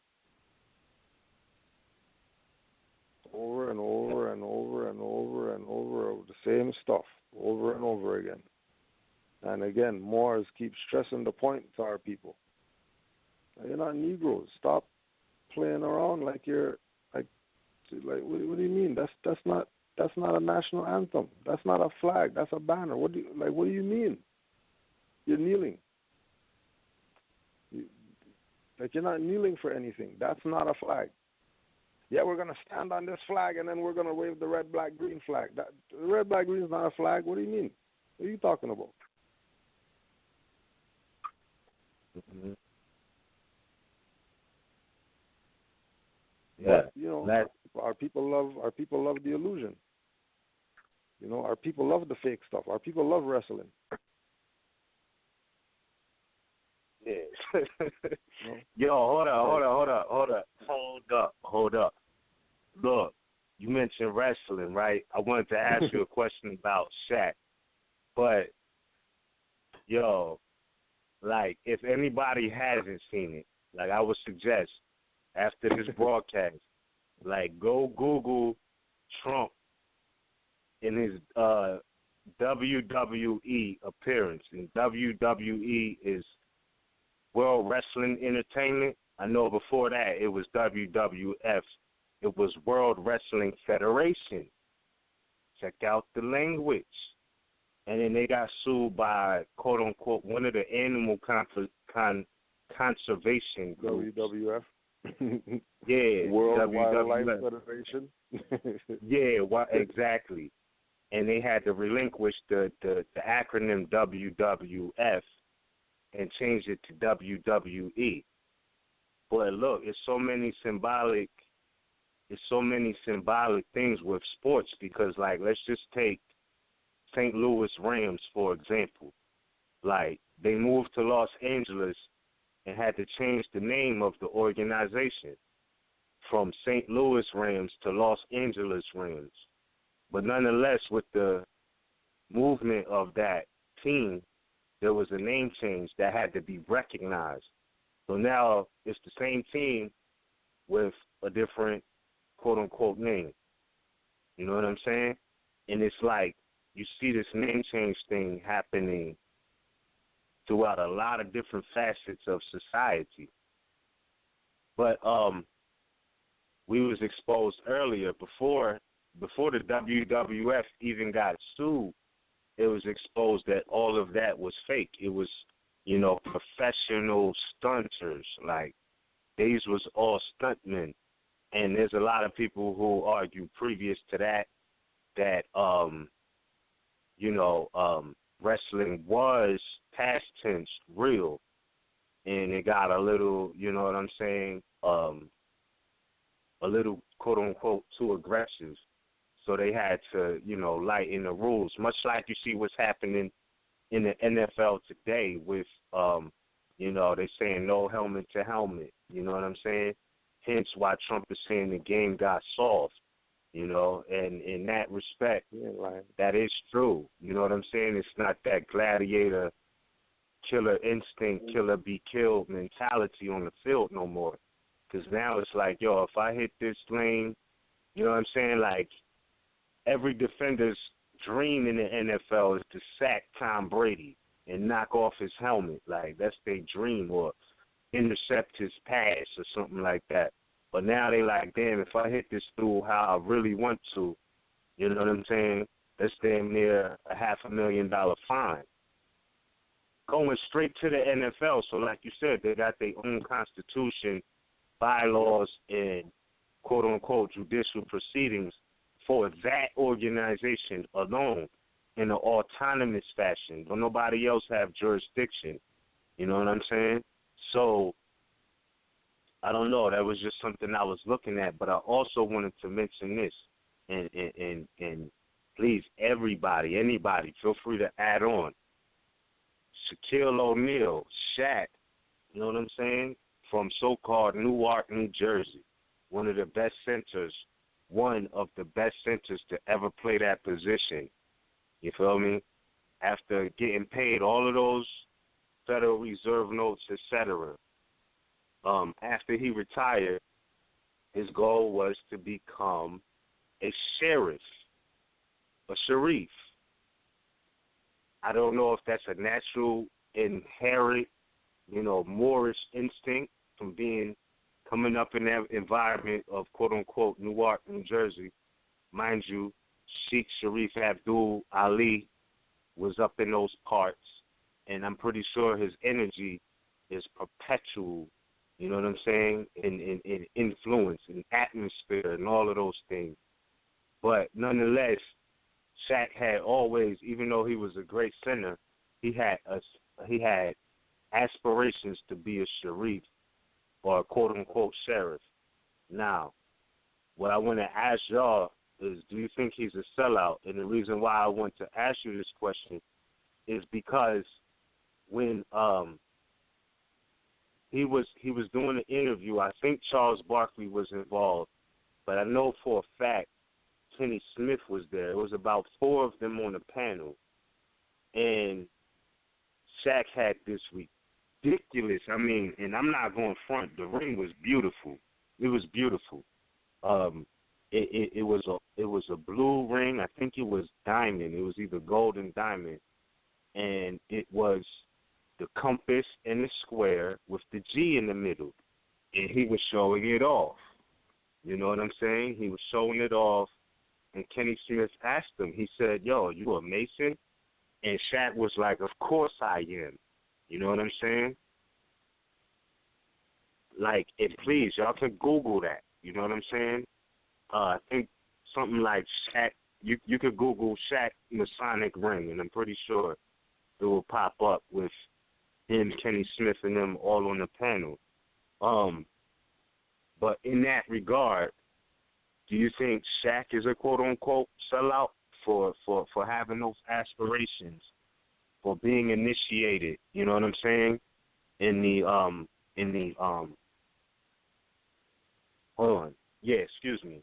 the free and accepted Masons, not Freemasonry, but being initiated into free and accepted Masons. What's your point on that? Because there's a lot of a lot of sports players who are dealing with multiple levels of society. So what's your thoughts on that? So if there's, well, with regard to the sheriff, I'm gonna echo. I think it was LeBron that, you know, if Shaq's a sheriff, then how come he's going on Twitter and threatening JaVale McGee and stuff like that if he's a sheriff? Because, you know, that's not something that sheriff's supposed to be able to do, tell somebody they're going to choke them out or they're going to, that's clearly a violation of his oath. You know, but we'll just leave that over there. We'll deal with that later. But that's a subject for another broadcast, because if Shaquille O'Neal wants to be the sheriff, we got to talk about a real sheriff. We're gonna have to talk about that on another broadcast, because, you know, to be a sheriff, you got to be a national. So, it is 11:30, so let us take some callers. If you have a question, comment, concern, press 1 on your telephone dial, and we will begin to take callers. All right, we got caller 323-507. You're live on the air. Please state your appellation at Morocco. Peace and much love. How's everybody doing? Peace. As well. Peace and much love. I'm RVBey, and I'm at Northwest Peninsula. I had a comment about the topic you guys were talking about. I was surprised that you touched on that. Speaking of Yasin Bey, I know Cujo had brought that up. Yeah, I was watching an interview with Yasin Bey, and I was aware that he had declared his nationality, as well as changing his, like, having a name correction and whatnot. And it seems to me like the language that he was speaking, I mean, he was still talking about Black America, still referencing our people and himself as Black, Negro, and I just wanted to know if anybody had saw the interview, if they had any thoughts on that. Like, it seems the language, what was that? It seems the language is just off with the people that are doing these name corrections or standing up for so-called their nation. Their language is all wrong. Like, I mean, it doesn't really matter what they're doing if they're not talking about nationality and the fact that our people are not Black, Negro, or colored. So I was just wondering if you guys had any comments on Yasin Bey or anybody else. Well, yes, I can touch on that for a bit, and Cujo and Miz and Roz can add on to it. But we tell people. People look at Yasin Bey as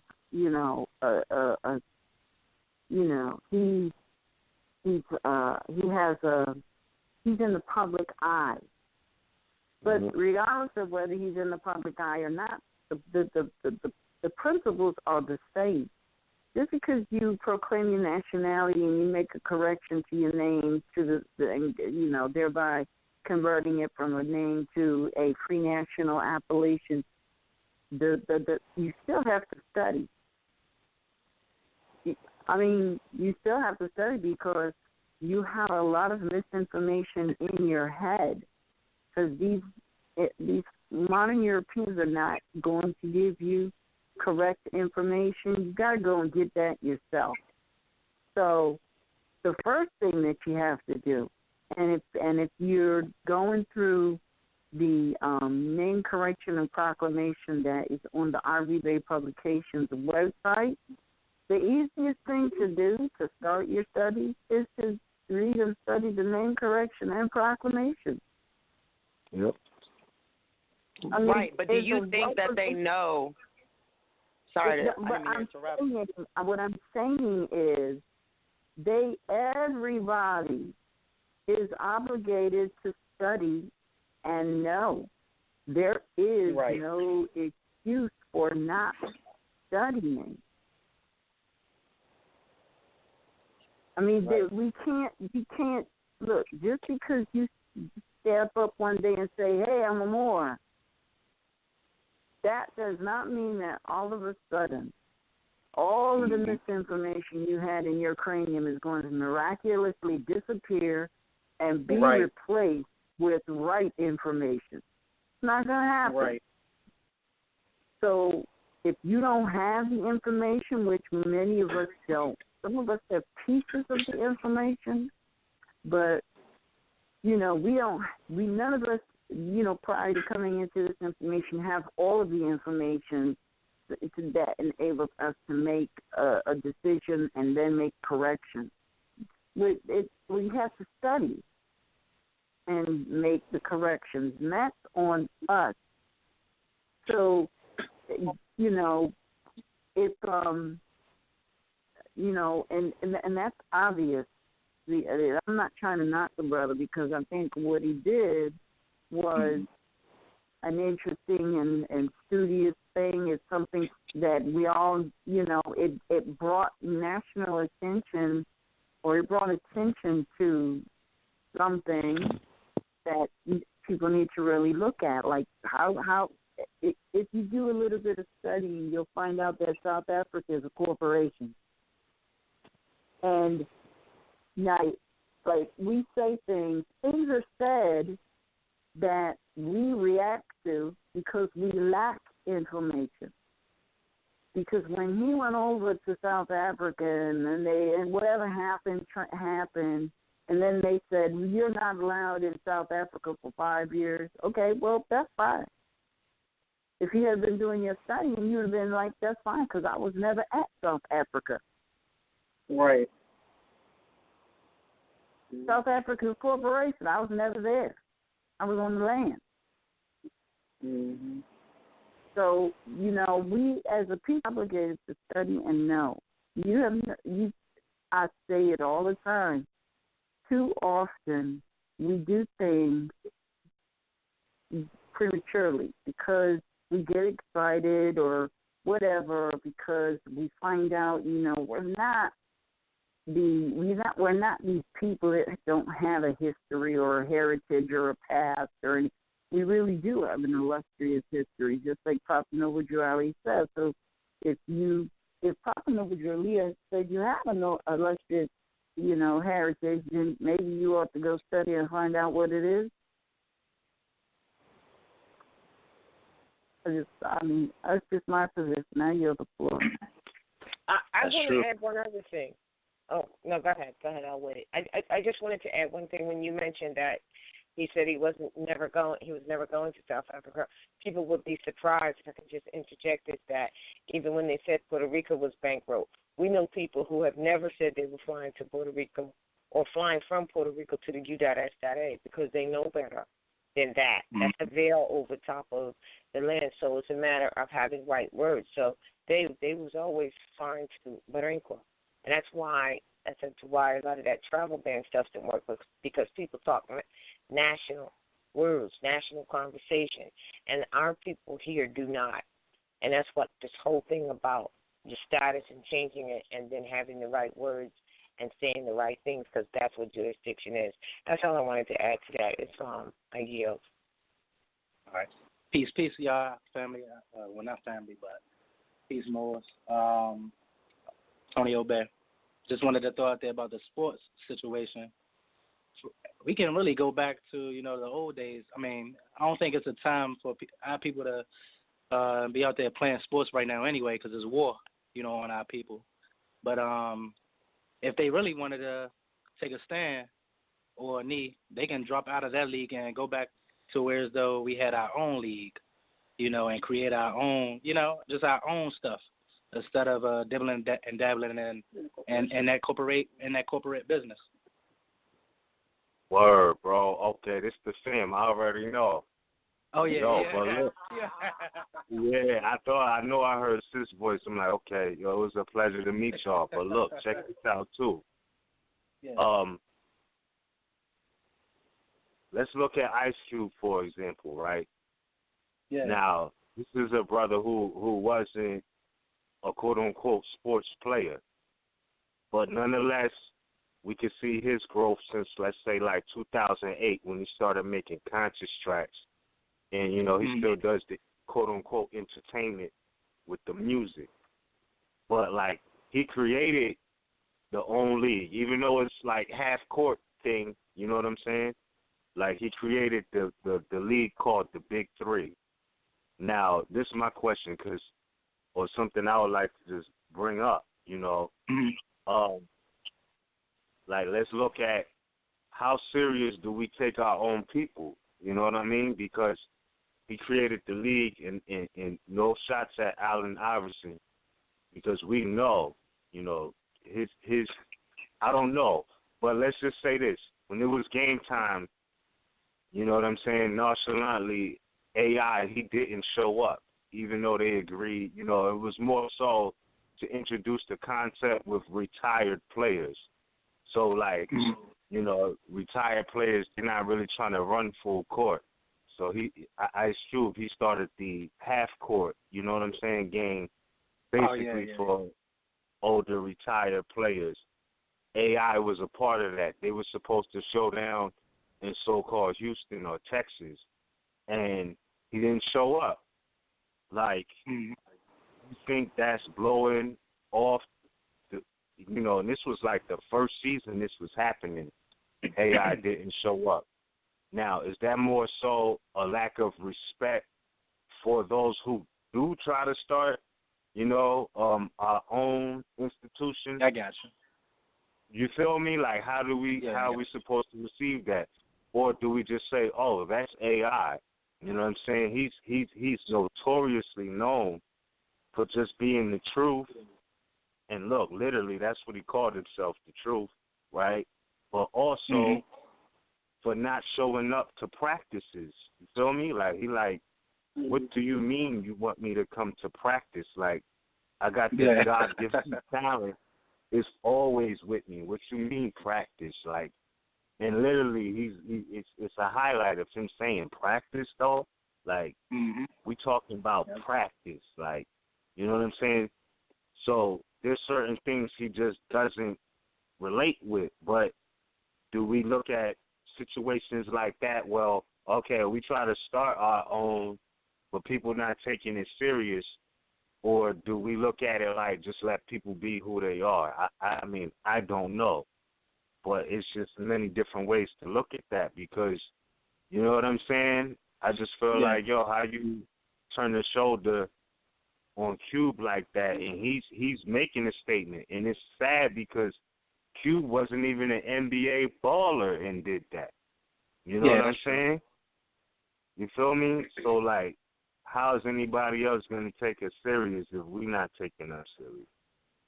You know, so, yeah. And then, like, all the notes they got, you know, NBA signed players, they can definitely pull amongst themselves and do that, you know, or fund another institution to make it happen.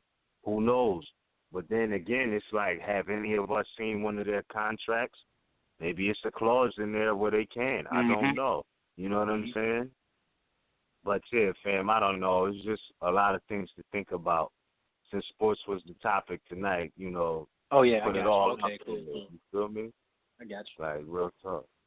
Yeah. Appreciate that, y'all. Much love. Thank you. Right. Always a pleasure. Yeah. All right. Thank you so much for the call. All right. Our next caller. See, you there? All right. The next caller 203-382. You're live on the air. Please state your appellation at Morocco. Islam family. Islam. I am Hassan RVBey at Morocco. How's the family?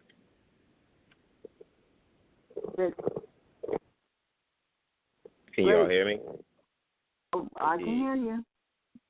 Indeed. I was just calling one excellent broadcast.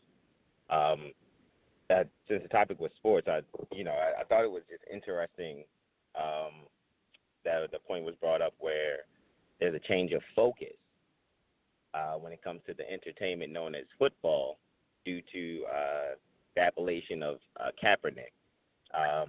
And it's funny because there was a change in view, speaking as far as like astrology as well, when it came to Copernicus, in dealing with the heliocentric view as opposed to the geocentric view.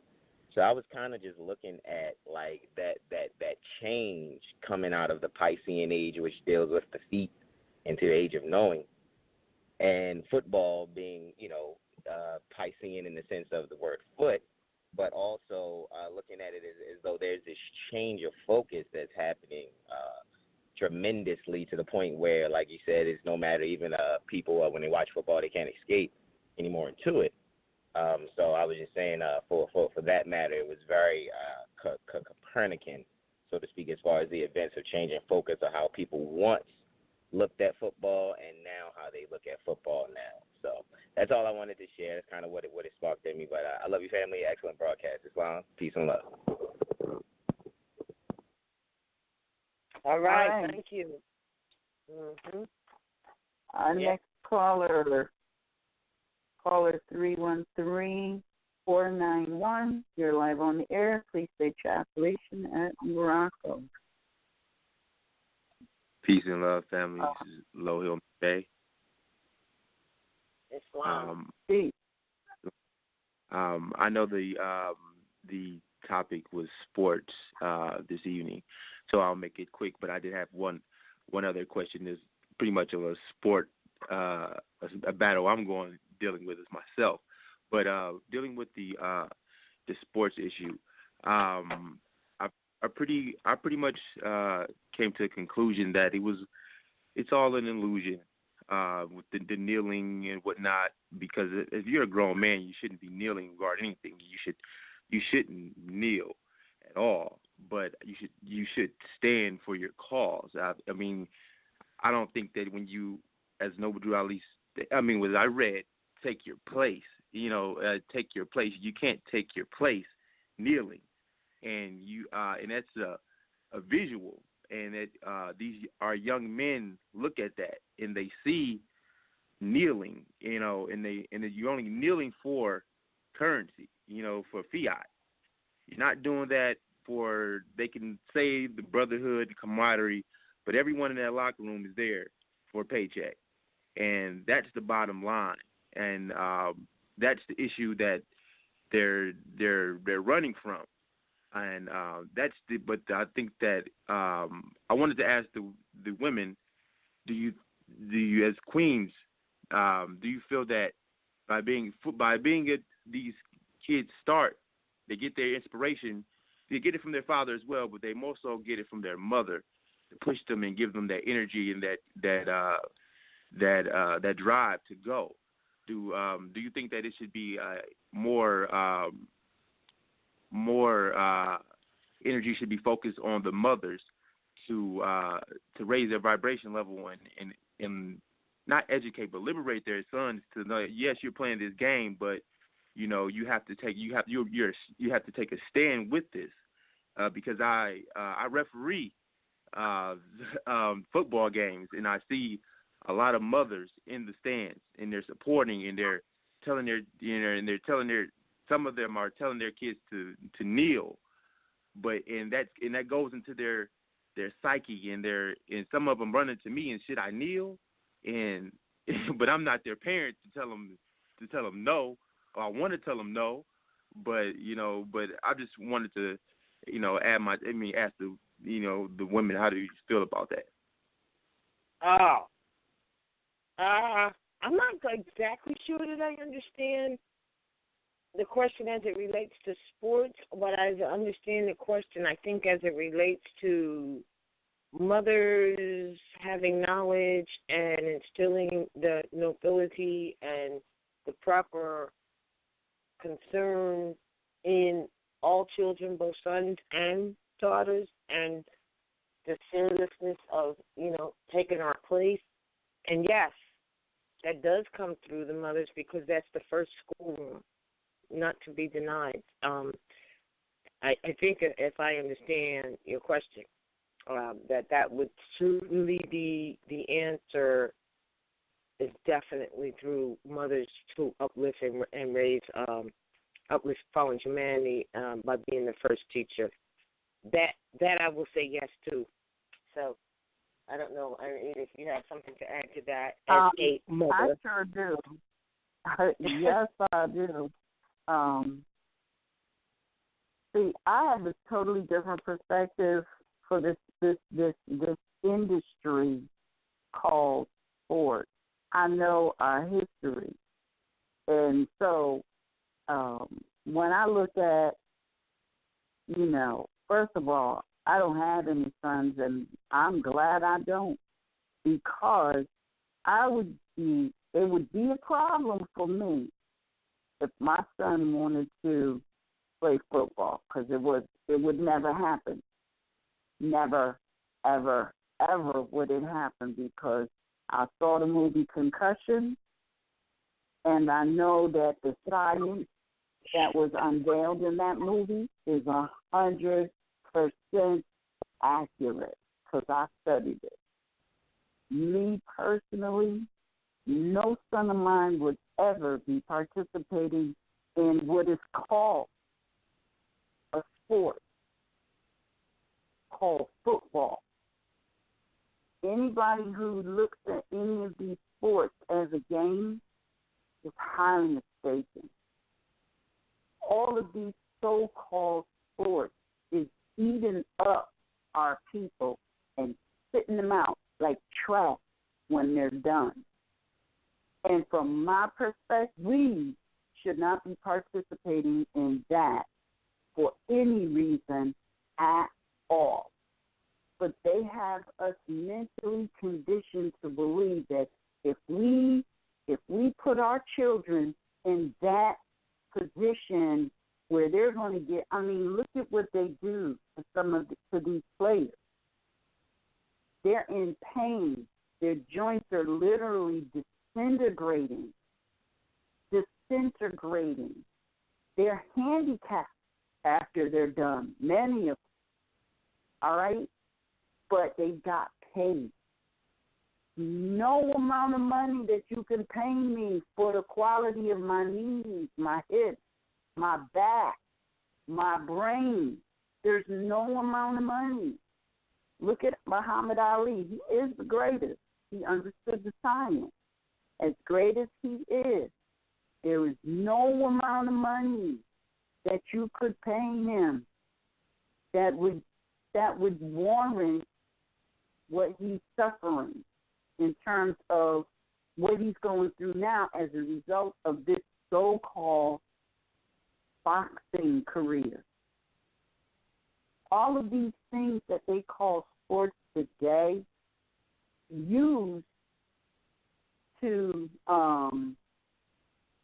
these things were used to generate entertainment for a certain group of people.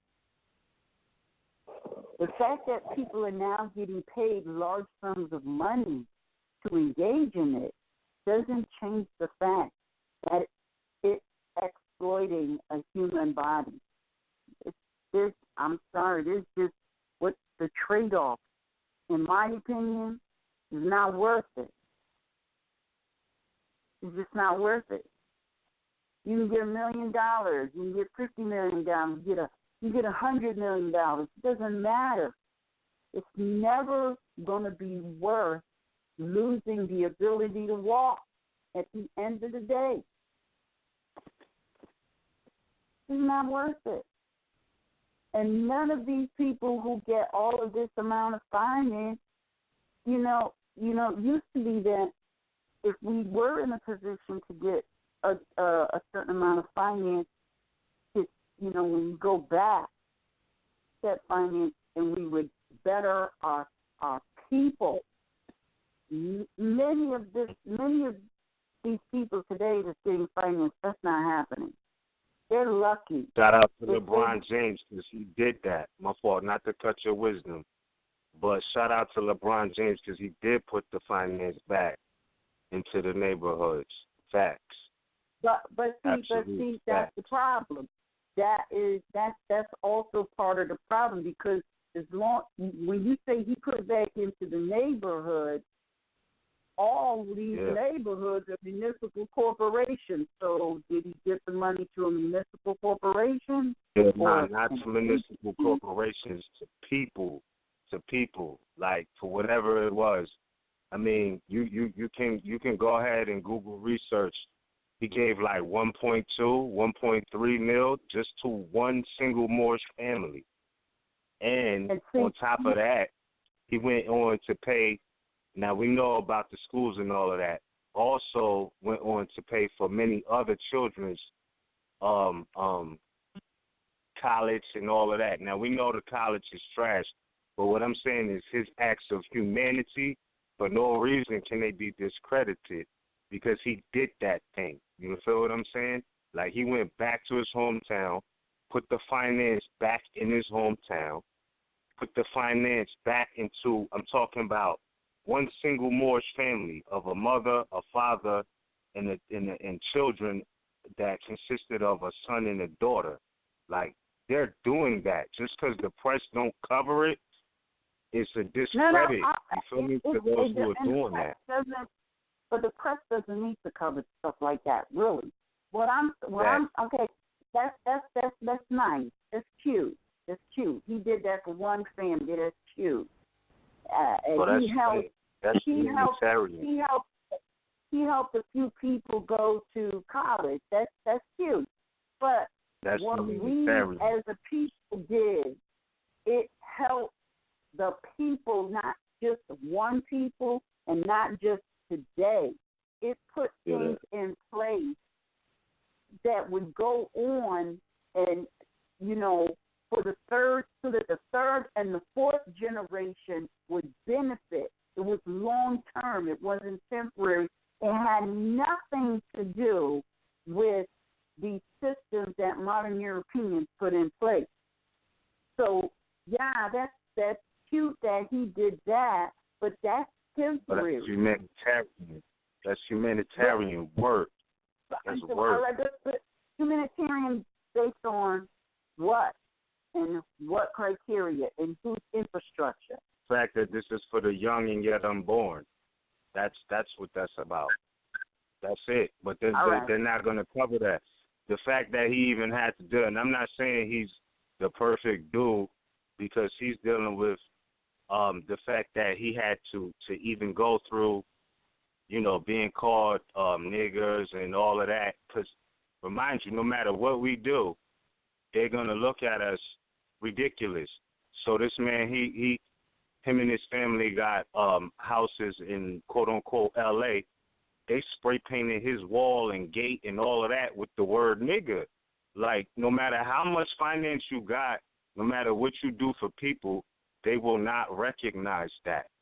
So the fact that the Europeans or whoever it was who did that discredited this man's existence by spraying nigger on this quote-unquote gated community, we have to give credit where it's due because, there's a lot of quote-unquote niggerly-minded people who won't do anything for anybody, period. So I love all of those who do.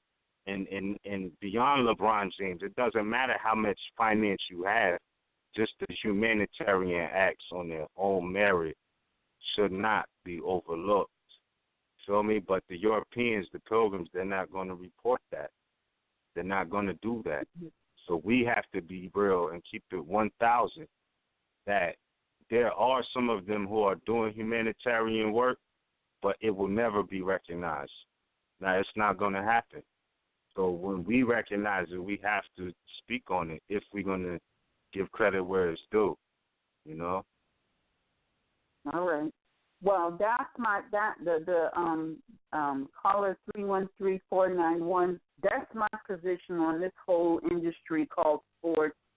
As a mother, I think that it's just a vacuum that's been created to suck in our people and exploit them and take advantage of them. And when they're done, spit them out. It's just another vacuum.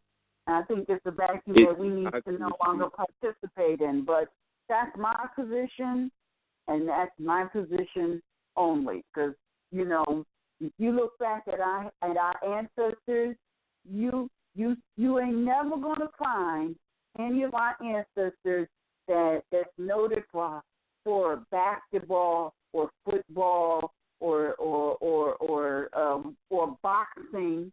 Okay, that's not our history. That's not our heritage. Our heritage is one of science. Our heritage is one of literature, of scholarly activities, things that improve and enhance us as a people, long term and doesn't injure any way. That's our heritage. So this whole sports industry doesn't fall into that category at all, from what I agree have with it. seen. So that's just my position as a mother. I agree with you. It is very much exploitation. It is, but I also feel that sometimes that we can be those ball games that we have those are in our DNA, but they may not have been for big industry, but they are. I think that because I believe that our ancestors created all of those sports, all of those and they work together with the arts and the sciences, because basketball is an art form and football is an art form within itself, but I don't think they were meant to be industry like to this exploitation like everything else the European does. They take something and they milk it to the point where they can sit back, and our people have been hoodwinked to the point where thinking that like I was born for the NFL. No, you may have had those athletic and great talents, but you was also you've been able to do something else, like the man from Florida State, who was a top safety, but also was a Rhodes Scholar. So he utilized a win-win, and although he got a little bit of recognition, but it was more recognition that why did he even choose to be why did he choose to do that as opposed to being an NFL football player? It wasn't that, hey, this gentleman is, this young man is talented in every aspect of life. So, but I do understand that we have been exploited, and until it's enough of those bays and L's and days and Ali's on the back of those jerseys, like my brother said, and the consciousness is there with that, then they'll be able to wake up and say, hey, we got to make a game plan. Because we did have leagues before. I believe that they had ABA with there were some more owners in there. The quote unquote Negro League were some more owners in there. Was in there. So we had it. Is education, excuse my language, fucked us up. But peace and love to everyone, and thank you for taking my call. All right, peace and love. All right.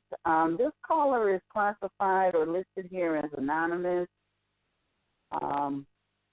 Please state your appellation as Morocco. Islam, are you there? Islam? All right. Next caller is caller 901-422. Please state your appellation at Northwest at Morocco. What's it?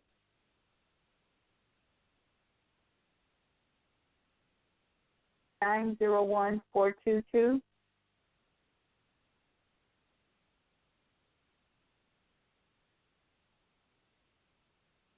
Islam? All right. Caller 410671. You're live on the air. Please state your appellation at Northwest Mexico.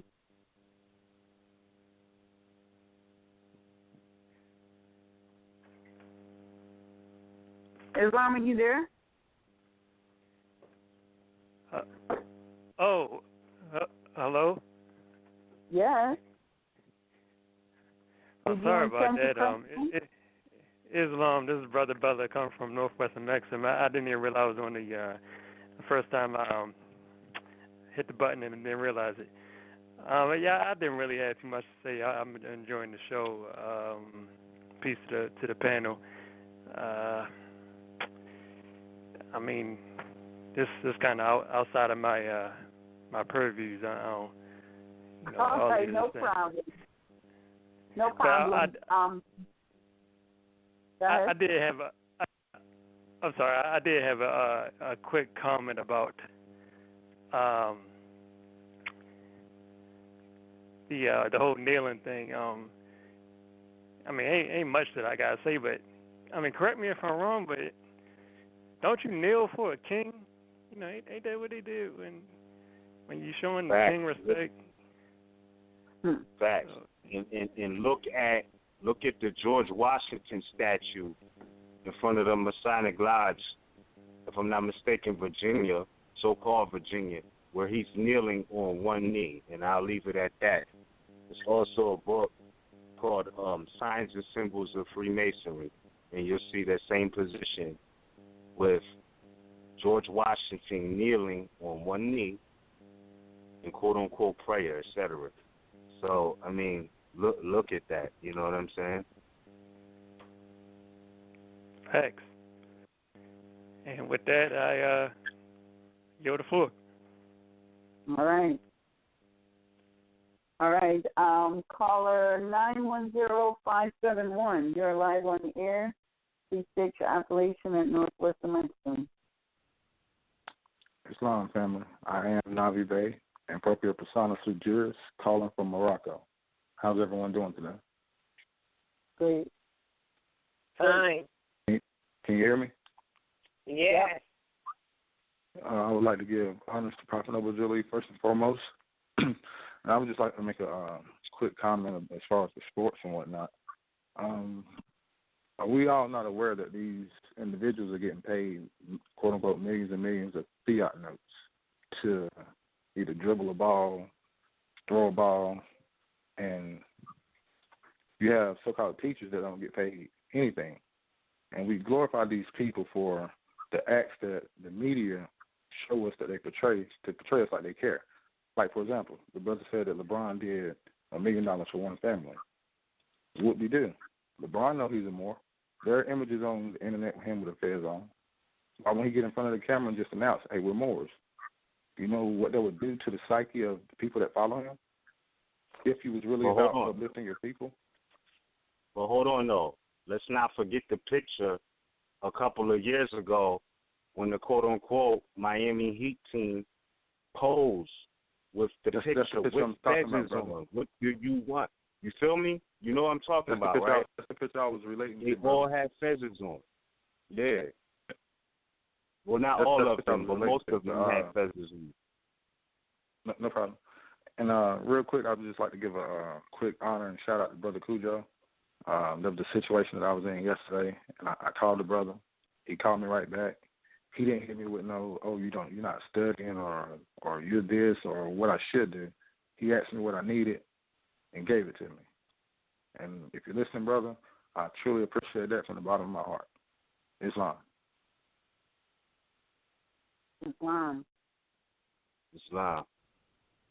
I think Cujo dropped off. Yeah. Cujo did drop off.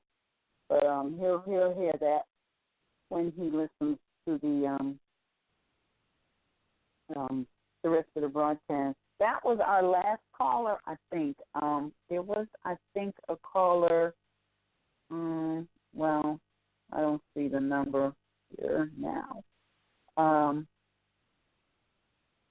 Let's see. Let me try this anonymous caller number here. Islam, caller, are you there?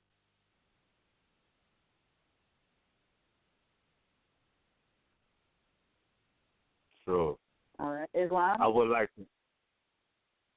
Oh, no, I don't know if that's the caller. Go ahead. But I know I would like to add on one more thing while we're on this sports topic. I don't know if we'll touch on this again, but I just wanted to say I remember coming up younger, and they had when the Atlantic City Dolphins, minor league or midget league, however you want to say it, Pee-wee, whatever, there was a sister by the appellation Nadira. I forget her last appellation, but she played on the team. And last week, I was speaking to a sister at a restaurant, and this conversation came up. And excuse me, not just a team, the football team, Atlantic City Dolphins. And last week, I ran into a sister at a restaurant who worked in the restaurant. She was complaining. Like, she was like, yeah, because she was only 20 years old, and she was talking about how she wanted to play football in high school, and they wouldn't let her. All they would let her do at the most is be the kicker, but they wouldn't let her play any other position. And she was like, look, I know I could take these dudes. This is what she's telling me. And I'm looking at her shoulders like I definitely want to catch an unaware right hook from you. But nonetheless, you know what I'm saying? This was her conversation. She wanted to play, you know what I mean, football. And I say that also to say this. Just this year, you know what I mean, the first woman earned an NCAA football scholarship. And for those who don't know, that's the college football. You know what I mean? She might not make it to the NFL, but nonetheless, there was a woman, you feel me, who made it into the football league. And they treated her the same way. They're like, look, you can only play kicker, and I understand that. So there is some women who was like, look, I think I'm tough enough to take you dudes. You know what I'm saying? Like, it's some sisters who feel like that. I can't vouch for that. If I was a defender, I wouldn't want to, you know what I'm saying, have to, you know what I'm saying, hit a female coming out the backfield or anything like that. Like, I personally, as a man, wouldn't want to do that. Or as a son, as a male specimen, I wouldn't want to have to do that. But nonetheless, there are some sisters who feel like they're capable, but they're not given the chance. What are the philosophies or opinions on that aspect of women who are like, I'll take any one of you dudes coming straight up, you know what I mean, the middle of the linemen. Like, they feel like they can do it. Like, dudes is soft. Well, you know what I'm saying? I think the question is whether doing this period is good for the body and good for the for the health of the person. So it wouldn't matter whether it's a man or a woman. That's a whole other issue there in itself. So, right, that's right. what I think. So that's that's that. Indeed. Anyway, I think there's another caller there also that might have a comment. Let's see. No, let me see. Caller 910-571. Did you already take your call? Yes, that was it. I just pushed the mute button. All righty. All right. Caller 901-422. Sure. Are you there? Caller 901-422. All righty. If not. All right. Well, I don't think we have any more callers. If there's someone with a question or comment, concern, press 1 on your telephone dial. If not, that will end our broadcast.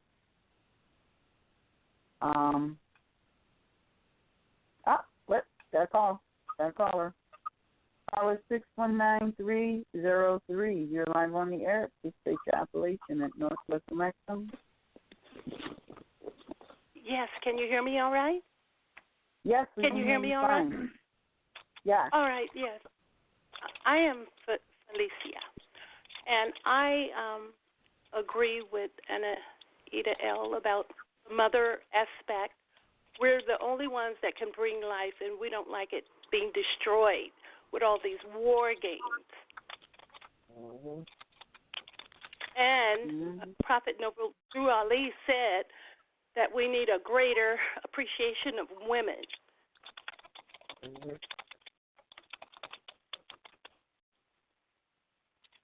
Mm-hmm.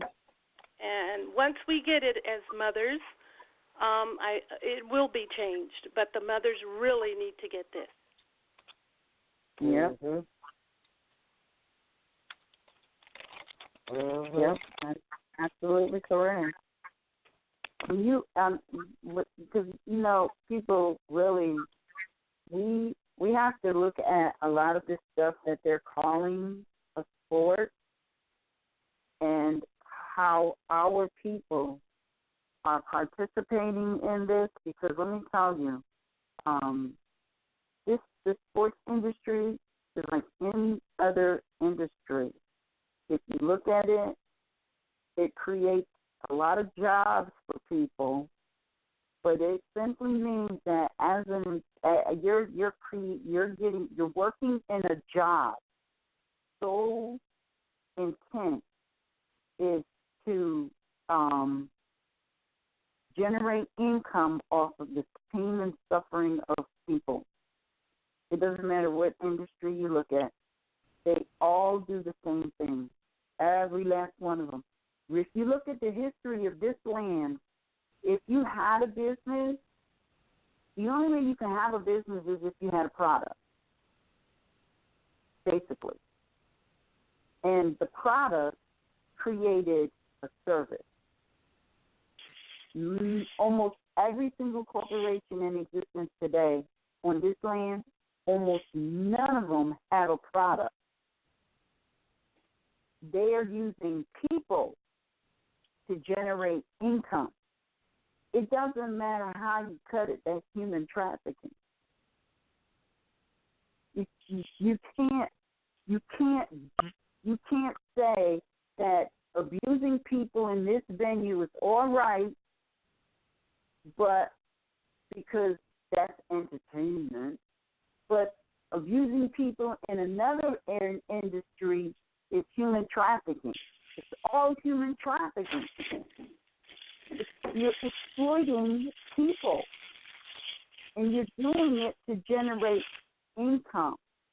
We really have to take a look at the things we participate in, because another level of mental conditioning that we as a people have been mentally conditioned to believe is okay, and it's not. If it injures the human form in any way, shape, or form for somebody else's benefit, that's not okay.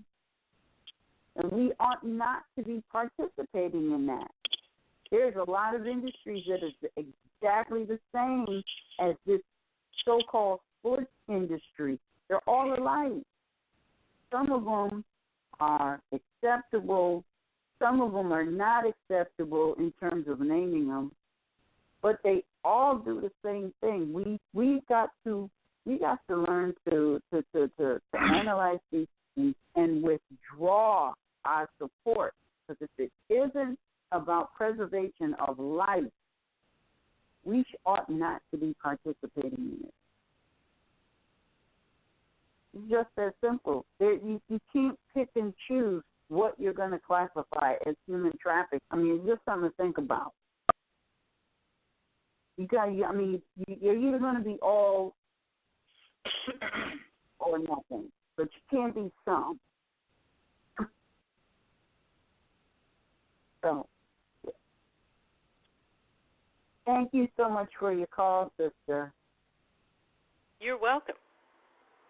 All righty. All right. Well, that concludes this broadcast. It was the most interesting broadcast, and I trust that it gives people a little bit of food for thought. Think about some of the things that we participate in, and act accordingly, because a lot of times your actions are going to it's going to demonstrate, where you are within the human family, because you're a reflection of your nation. So we have to really look at what it is we participate in and what we do in a very public way, because it could be demonstrating something contrary to, what we think we'd like to be projecting out there in terms of ourselves as a people. So just think about it and evaluate, make change. And that's all you can do. you so much for joining us for this episode of MHHS Eyes Wide Open. Thank you for listening, for joining, for participating, for bringing, questions to the table. Thank you all so much for joining us every week so that we as a family can build and grow together. Thank you, thank you, thank you. And with that, peace and love. We'll see you tomorrow for our pre-recording of lecture that took place this past Friday at the House of Ram. Peace and love. Excellent. Peace. Right. Our problem is lack of knowledge and the intended deceit and trickery done, because even those who read the bibliotext that you call the Bible says he shall fool even the most believe. So even those who think they're highly educated and this and that, they've been fooled. That's it. It's not really complicated. It's the miseducation of the Negro. Everybody knows it to those who need to know. It's the miseducation of the Negro. When we rise from the dead, they call us Pharaoh. It's the miseducation of the Negro. Everybody knows except those who need to know. It's the miseducation of the Negro. When we rise from the dead, they call us Pharaoh. The gods are back, the Moors are strapped. We waking up, and we want our land back. Running off, that's a trap. You know them guys don't like that. Waking up from a nap, like where the hell my crown at? Take a step back, like I know this bitch ain't bite back. It's kinda crazy how this karma it strikes back. We enslaved Islam, so they slaved us right back. We called them niggas, then they nigga this right back. We brought them to light, but they ain't bring that right back.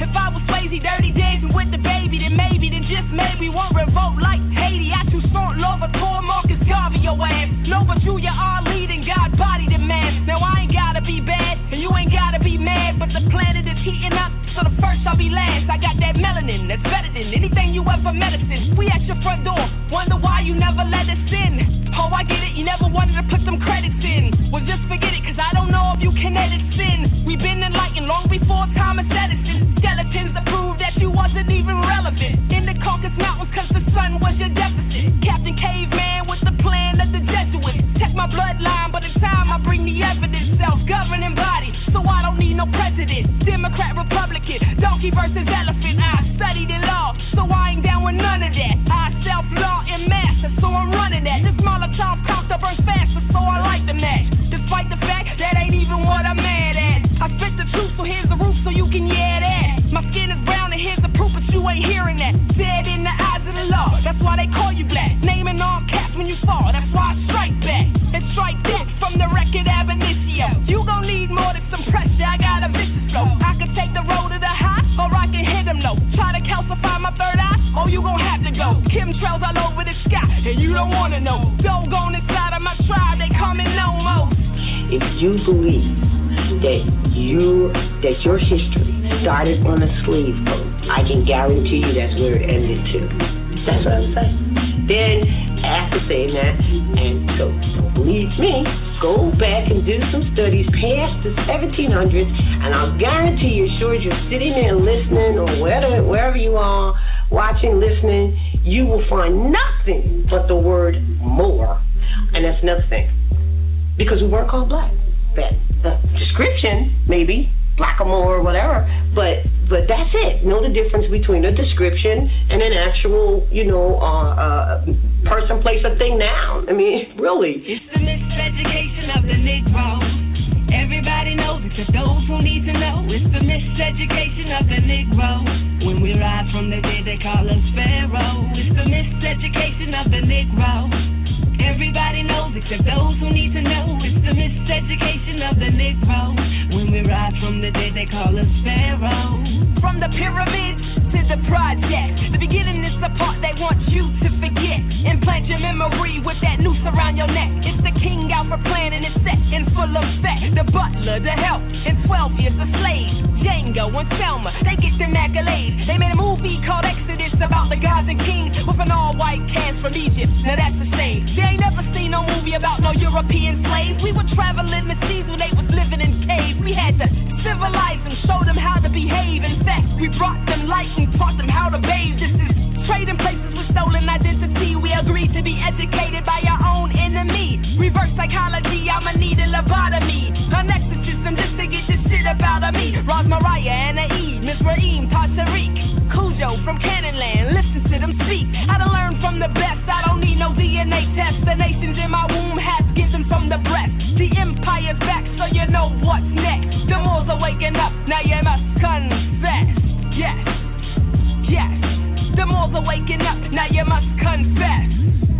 Birthright theft. The whole deal was, where's my land that, for them? The whole deal was like, this is really quote-unquote promised land. This is really the quote-unquote heart of civilization. This is really what you might call Northwest Africa. That's what, and I say that to people so they can stop saying I'm going back to Africa and understand that they're in it. It's the Garden of Eden. That's what they had in Columbus's journal that they arrived in Eden. So what has happened is absolute lies. That's right. And the land of milk and honey is another terminology. So these things are important because as you're doing studies, and if it says the land of milk and honey, you need to know they're talking about the North American continent. If you don't know that, then you miss it. And that's part of our problem. That part of our problem is the miseducation. We have been lied to, lied to, lied to, lied to, lied to, lied to.